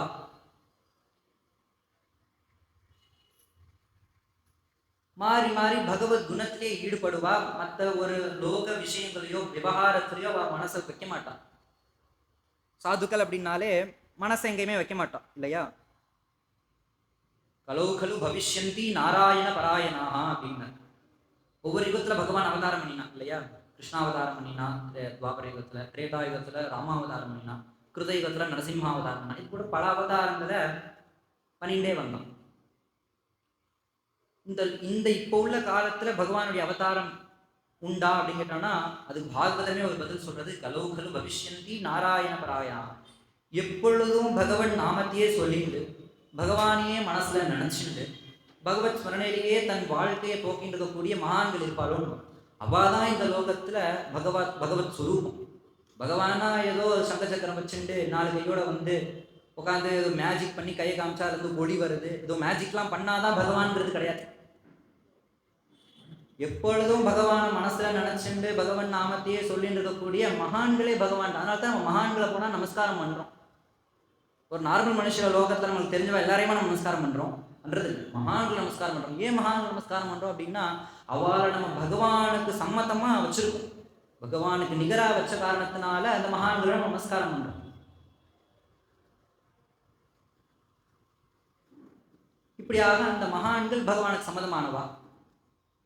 அந்த சாதுக்கள் அந்த சத்சங்கத்துல நம்மளை போய் போட்டோம், நம்ம சரீரத்தை போட்டோம் அப்படின்னா நம்மளையும் மாத்திடுவா. எப்படி அக்னியில விழுந்த ஒரு தங்கத்தை உருக்குறதுக்கு முன்னாடி ஒரு கழிச்சடைய ஒரு இதாதான் அழுக்காதான் இருக்கும். அது தங்கத்துல போட்டு வாட்டி வாட்டி வாட்டி வாட்டி எடுக்க எடுக்கதான் என்ன ஆகும் அப்படின்னா அது நல்ல ஜொல ஜொல தக்க தக்க தக்க தக்கன்னு மின்னும். இப்போ அந்த தங்கம் ஆகணும் அப்படின்னா, அந்த தங்கமானது தங்கம் ஆகணும் அப்படின்னா போட்டு வாட்டி எடுக்கணும், அப்பதான் அது ஆகும் இல்லையா? அது போல இந்த சரீரத்தையும் இந்த மனசுலையும் கொண்டு போய் சத்சங்கத்துல போட்டுடணும். வரதுக்கு அப்புறம் பார்த்துக்கலாம், பணமாவது சாப்பாடாவது அப்படின்னு இருக்கணும். எல்லாம் பகவான் பார்த்துப்பான். ஆரம்பத்துல இருந்தே பகவான் மேல நம்பிக்கைனால எல்லாமே சொல்லிட்டு இருக்கு. நம்மளுடைய குடும்பத்தையும் சாப்பாடு போக்குவரத்து எல்லாத்தையும் பகவான் பார்த்துட்டு போறான். நம்பி இறங்கணும். ஒரு பெரியவர் சொன்னார், பகவானை தூக்கி இந்த ஹிஸ்கானோட இதெல்லாம் பார்த்தீங்கன்னா கையை தூக்கி ஹரே ராமன் சொல்லுவாங்க. ஹிஸ்கானோட இதெல்லாம் பார்த்தோம்னா கையை தூக்கி ஹரே கிருஷ்ணா ஹரே ராமன் கையை தூக்கி சொல்லுவான். காரணம் என்ன? எதுக்கு கையை தூக்கணும்? கையை கட்டி அடைக்கின்றே சொல்லலாமோ, எதுக்கு கையை தூக்கி சொல்லணும்னு சொல்லும்போது அதுக்கு ஒருத்தர் சொன்னார், கையை தூக்கினாதானே பகவான் நம்மளை தூக்கி விடுவான். கையை நான் பிடிச்சி கை பிடிச்சுன்னு வச்சுட்டு இருந்தேன், யாருமே நீ இழுக்க வேண்டாம் அப்படின்னா, இப்போ ஒருத்தன் நதியில விழுந்துட்டான், கடல்ல ஒருத்தர் விழுந்துருக்கான் அப்படின்னா நான் கையவே கொடுக்க மாட்டேன்னு பிடிச்சி வச்சுருந்தானே அவனை எப்படி தூக்க முடியும்? கையை கொடுத்தா தானே அவனை தூக்க முடியும். அது போல இந்த சம்சாரம் சொல்லக்கூடிய இந்த சாகரத்துல நம்ம எல்லாம் மனுஷர்கள் விழுந்து கிடக்குறோம். நம்மளுக்கே தெரியாம மாறி மாறி சுகம், மாறி மாறி துக்கம்னு சொல்லி இதுதான் புரிஞ்சுட்டு மாதத்தை மாறி மாறி கஷ்டப்பட்டு இருக்கோம். இதுதான் சுகம்னு நினைச்சு அங்க போய் நம்ம ஒரு விஷயத்துல ஈடுபடுவோம், அது பலார்னு ஒரு அறை விடும், இது துக்கம்டா இங்க வராது அப்படின்னு. சரியா? அதுதான் சுகம். சரி, அது பட்டாச்சு, திரும்பி அதான் ஒரு சுகம் சொல்லிட்டு இன்னொரு இடத்துல போவோம், அங்க ஒரு அறை. இப்படி மாறி மாறி அறை தான் வாங்குறோம். ஆனா அப்படி அறை வாங்கி நம்மளுக்கு புத்தி வராது, திரும்பி அதில் தான் போய் ஈடுபடுவோம். சரி, இவ்வளவு தெரிஞ்செடுத்து எல்லாம் பண்ணியாச்சு, இதுக்கப்புறமா அது பகவான் இடத்துல வரலாம், ஒரு சத்சங்கத்தில் ஈடுபடலாம், பகவான் நாமத்தை சொல்லலாம் அப்படின்னா அதுதான் வராது. அது நான் திரும்பி திரும்பி இதுலயே பண்ணிடுவோம். புனப்புனகா சர்வித்த சர்வனம் மறைச்சமாவே திரும்பி திரும்பி ஆச்சு, இதே சாப்பிட்டது, இதே தூங்கினது, இதே லோகத்துல இருக்கிறது அப்படியே இருக்கும். அடுத்த கட்ட நடவடிக்கையா ஒரு பகவான் நாமத்துக்கு சொன்னோம், 4 சத்சங்கத்துக்கு போனோம், இந்த மாதிரி நல்ல காரியம் நடந்தா நல்ல காரியத்தை போய் கலந்துட்டோம் அப்படிங்கிறது அவ்வளவு சீக்கிரம் வந்துடாது. போய் இந்த சரீரத்தை போய் சத்சங்கத்துல போடணும் அப்படிங்கிறது தான் தாத்பரியம். அப்படி போட்டோமே ஆனால் என்ன ஆகும்னா மாறி மாறி அங்க இருக்கக்கூடிய சாதுக்கள் சந்துக்கள் மாறி மாறி பகவான் நாமத்தை சொல்லுவா, பகவான் நாமத்தை சொல்லுவா, கதைகளை சொல்லுவா, பாராயணம் பண்ணுவா, ஜபம் பண்ணுவா, நம்மளை நல்வழியிலேயே நம்மளை கைட் பண்ணிகிட்டே போயிட்டு இருப்பான் இல்லையா? இதே நம்ம தனியா ஒரு இடத்துல இருந்தாலும் வச்சுக்கோங்களேன், நம்ம மனசு நம்ம எல்லாம் என்ன சொல்றோமோ அதுதான் நம்ம கேட்டுட்டு இருப்போம். இந்த 1 மணி நேரம் 1.5 மணி நேரம் முடிஞ்சு போனதுக்கப்புறம் நம்ம மனசு என்ன சொல்கிறோமோ அதுதான் நம்ம பண்ணிட்டு இருப்போம். சாப்பிடுவோம், தூங்குவோம், சீரியல் பார்ப்போம், படம் பார்ப்போம், என்னமோ பண்ணுவோம். இந்த 1 மணி நேரம் சத்சங்கம் அப்படிங்கிறது தான் நம்மளை வந்து சேனல் பண்ணும். இந்த 1 மணி நேரம் நம்மளே நினைச்சாலும் நம்ம இன்னும் பண்ண முடியாது. நம்மளே அறியாமல் நம்ம வந்து உட்காந்தாச்சு, நம்ம வந்து இந்த சத்சங்கத்தில் ஈடுபட்டு இருப்போம். ஏதோ பகவான் அனுகிரகத்தில் நம்ம வந்து உட்காந்தாச்சு. இப்போ இந்த மாதிரி இது 1.5 மணி நேரம், இதே மாதிரி முழுக்க நாள் முழுக்க வாழ்க்கை முழுக்க இருக்கிற வாழ்க்கை தான் மகான்கள்னு பேர். மகான்கள் அப்படிங்கிறவா எல்லாரும் ஆயிட முடியாது இல்லையா? அதுக்கு ஒரு முயற்சி தான் இல்லாமே தவிர்த்து இன்னும் மற்றவாளை பார்க்கும்போது நம்ம பெருமைப்பட்டுக்கிறதுக்கு எவ்வளோ உண்டு. இதே நேரத்துல நம்மளுக்கு தெரிஞ்சவா இதே ஊர்ல இருக்கிறவா எவ்வளோ பேர் என்ன சீரியல் பார்த்துட்டு இருக்கவா இருக்கா, ஏதோ ஒரு லோகத்துல விவகாரம் பண்ணிட்டு இருக்கவா இருக்கா. ஆனா நம்ம வந்து இங்க உட்காந்து கதை கேட்டுட்டு ஒரு நல்வழி பட்டுன்னு இருக்கும். இதுவே பகவான் வந்து ஒரு திருவுள்ளம் கொண்டதுனால தான் நம்மளுக்கு இது கிடைக்கிறது இல்லையா? இது மாதிரி வாழ்க்கை பூரா அமைக்கணும், வாழ்க்கை பூரா அமையணுங்கிறது தான் பகவான் இடத்துல பிரார்த்தனையாவே இருக்கணும். பகவான் இடத்துல வந்து பிரார்த்தனை பண்ணினாலே எனக்கு வீடு வேணும், கல்யாணம் ஆகணும், குழந்தை பிறக்கணும், இதெல்லாமும் வேணும், இல்லைன்னு இல்லை, லோகத்துல வாழ்றது வேணுமே. ஆனா பகவான் ஆட்டோமேட்டிக்காக கொடுப்பான். அது நம்ம பகவான் இடத்துல கேட்கணும். 1000 ரூபாய் ஒருத்தன் கொடுக்குறான் அப்படின்னா சார் எனக்கு 100 ரூபாய் கிடைக்குமான்னு கேட்குற மாதிரி. பகவான் இடத்துல போனால் ஐகாமுஷ்மிக்க எல்லா பலனுமே கிடைக்கும். எல்லாத்தையும் மோட்சத்துக்கே கொடுக்கக்கூடிய பகவான் போய் சார் எனக்கு வந்து கல்யாணம் ஆகணும்னு கேட்டோம்னா அசடுன்னு நினைக்க மாட்டோமா? பெரிய ராஜாவின் இடத்துல போய் ராஜாவிட்ட எப்படி கேட்கணுமோ அந்த மாதிரி தானே கேட்கணும். ராஜாவின் இடத்துல போயிட்டு எனக்கு சின்னதாக ஒரு 2 படி நெல் கொடுங்கன்னு கேட்பாரா? எனக்கு பெரிய சொத்தா இல்லாத எனக்கு ஒரு பெரிய கிராமத்தை கொடு, இவ்வளோ பசுக்களை கொடுந்தானே ராஜாவின் இடத்துல கேட்கணும். ராஜாவின் இடத்துல போய் சின்ன ஒரு விஷயத்த கேட்குற மாதிரி ஒரு அல்ப புத்தி, குழந்தைத்தனம். அது மாதிரி பகவான் இடத்துல போய் நம்ம எல்லாருமே என்ன பண்ணுறோம் அப்படின்னா, பகவான் பேர்பட்ட ஸ்வயம் ராஜாவாக இருக்கக்கூடிய பகவான் இடத்துல போயிட்டு எனக்கு கல்யாணம் ஆகணும், குழந்தை பிறக்கணும், வீடு கொடுக்கணும் நம்மளுடைய பிரார்த்தனை. இப்போ பகவான் இடத்துல போய் என்ன கேட்கணும் அப்படின்னா, எப்போவுமே எப்பொழுதும் அனவரத்தமும் உன்னுடைய நாமமானது என்னுடைய வாக்கில் இருக்கும். துகாராம்னு ஒரு பக்தர் இருந்தார். அந்த பக்தர் என்ன சொன்னார்னா, கோட துஜை ரூப கோட துஜை நாம தெய் மாஜா பிரேம சர்வகால அப்படின்னார். எப்பொழுதும் உன்னுடைய திருநாமம், பகவானுடைய நாமம், ராமகிருஷ்ண ஹரி, வாசுதேவ ஹரி, பாண்டுரங்க ஹரி, ஹரே ராம் ராம் ராம் ஹரே ஹரே, ஹரே கிருஷ்ண கிருஷ்ண கிருஷ்ண ஹரே நாராயணவோ நம சிவாயவோ எந்த வேணா வச்சுக்கோ, பகவான் நாம எதை வேணா வச்சுக்கோ. இதுதான் சொல்லணுங்கிறது கிடையாது. எந்த நாமமாக இருந்தாலும் என்னுடைய நாக்கில் எப்போவுமே இருந்துட்டு இருக்கும். அதை இதை பேசாமல் எனி டைம் பகவான் நாமே என்னுடைய வாக்கில் இருக்கணும் அப்படிங்கிறது தான் பிரார்த்தனையே. பகவான் இடத்துல கேட்குறதா இருந்தாலும் இதைத்தான் கேட்கணும், வேறு அன்னையதான் கேட்கவே கூடாது. அடுத்ததான் என்னன்னா, உடத்துஜே ரூப, என்னுடைய மனசு, இந்த மனசை உன் இடத்துல கொடுத்துட்றேன். நான் அதை நினைக்கிறேன் எதை நினைக்கிறேன் லோகத்தில் மனசை வைக்காம எனி டைம் பகவானுடைய அர்ச்சாவதாரம், பகவான் வந்து அவதாரம் பண்ணியிருக்கதே நம்மளுக்காக தான் பண்ணியிருக்கேன் இல்லையா? அர்ச்சாவதாரம்னாலே அர்ச்சனை பண்ணுவதற்காக. ஏன்னா அவருக்கு என்ன அவசியம் வந்தது? அழகா அவ்வளோ அழகாக கோயில் கட்டியிருக்கா, பாண்டவன் எழுந்திருக்கா, ரகுமார் எழுந்திருக்கா அப்படின்னா நம்மளாம் வந்து பார்க்கறதுக்கு தானே. நம்ம பாட்டுக்கு வீட்டில் உட்காந்துட்டு இருந்தோம் அப்படின்னா இதுக்கு அவள் கோயிலில் இருக்கணும். இப்போ கோவில்லாம் இருந்தால் போய் பார்க்கணும். இப்போ பகவானுடைய திருமேனியை கண்டு கழிக்கணும். அந்த ரூபத்தை மனசில் வாங்கிக்கணும். அதை எப்பவுமே ஸ்மரணம் பண்ணணும். கோட துஜை ரூப கோட துஜை நாம தேய் மாஜா பிரேம சர்வகால. பிரேம அப்படிங்கிறது மனசில் எப்பவுமே நிரம்பி இருக்கும். ஒருத்தரை கண்டா ஒருத்தருக்கு பிடிக்காது, ஒரு கோபதாபங்கள் அப்படிங்கிறது லோகத்தில் இருக்க தான் செய்யும். நம்ம என்னதான் பண்ணினாலும் இருக்க தான் செய்யும். இருந்தாலும் அதை மீறி எனக்கு எப்போவுமே உன்னோட ஞாபகம் யாரை கண்டாலும் எனக்கு பிடிக்கும் அப்படிங்கிற அந்த எண்ணம் வரணும்னு பகவான் இடத்துல பிரார்த்தனையே இதைத்தான் பண்ணணும் அப்படின்னு நம்மளுக்கு பெரியவா சொல்லி கொடுக்குறேன்.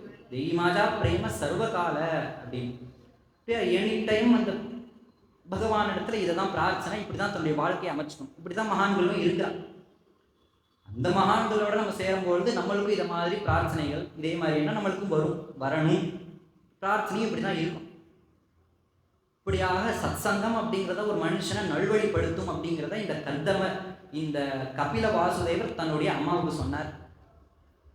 சொல்லிட்டு மேலும் சாங்கியம்னு சொல்லக்கூடிய சில விஷயங்களை உபதேசம் பண்றார்.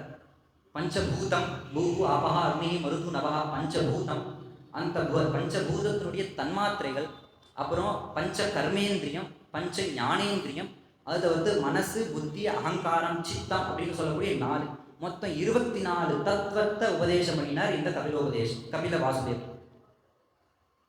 சாங்கியம் அப்படிங்கிறத உபதேசம் பண்ணி முடிச்சு சத்சங்கம் தான் முக்கியம் அப்படிங்கிறதையும் சொல்லி முடிச்ச தன்னுடைய அம்மா தன்னுடைய மகன் பிள்ளையினுடைய காலையை நமஸ்காரம் பண்ணி ஞானோபதேசம் பட்டுண்டா. அவளும் முக்திக்கு போனா. மேல கபில வாசுதேவரும் பல பேருக்கு வந்து சாங்கியத்தை உபதேசம் பண்ணி தான் அவதாரம் பண்ண காரியத்தை முடிச்சுட்டு பகவான் ஆனார் அப்படிங்கிறது தான் கபில வாசுதேவருடைய முக்கியமான ஒரு சரித்திரம். மேல நாளைக்கு இதே சதுர்த்த ஸ்கந்தம். இப்போ நம்மளுடைய பாகவதத்தில் மொத்தம் 12 ஸ்கந்தம் இருக்கு. இந்த 12 ஸ்கந்தத்தை இந்த 7 நாள்ல நம்ம சுருக்கி அதில் வர கதைகளை நம்ம சொல்றோம். இப்போ வரைக்கும் நம்ம இன்னைக்கு பார்த்த கபில வாசுதேவருடைய சரித்திரம் வரைக்கும் நம்மளுக்கு எவ்வளவு முடிஞ்சிருக்கு அப்படின்னா சதுர்த்த ஸ்கந்தம் வரையும் முடிஞ்சிருக்கு. நாளைய தினம் சதுர்த்த ஸ்கந்தத்திலிருந்து ஆரம்பித்து தக்ஷயஜ்யம், துருவ சரித்திரம், பிராச்சீன சௌபாக்கியானம், பிராச்சீன பர்ஹிஸ், பிருத்து சரித்திரம், ஜடபர்கோபாக்கியானம் போன்ற மற்ற கதைகள்லாம் நாளைய தினம் இருக்கும். நாளைக்கு காலமே இதே மாதிரி 6:45 ஆரம்பிச்சு 8:15 வரைக்கும் கரெக்டாக ஒரு 1.5 மணி நேரம் இதே மாதிரி பாகவத உபன்யாசம் இருக்கும். எல்லா பக்தர்களும் அதே மாதிரி வந்து கலந்துக்கணும் அப்படின்னு பிரார்த்தனை. கோபிகா ஜீவனஸ்மரணம் கோவிந்தா கோவிந்தா. ஜெய் சத்குருநாத் மகாராஜ்.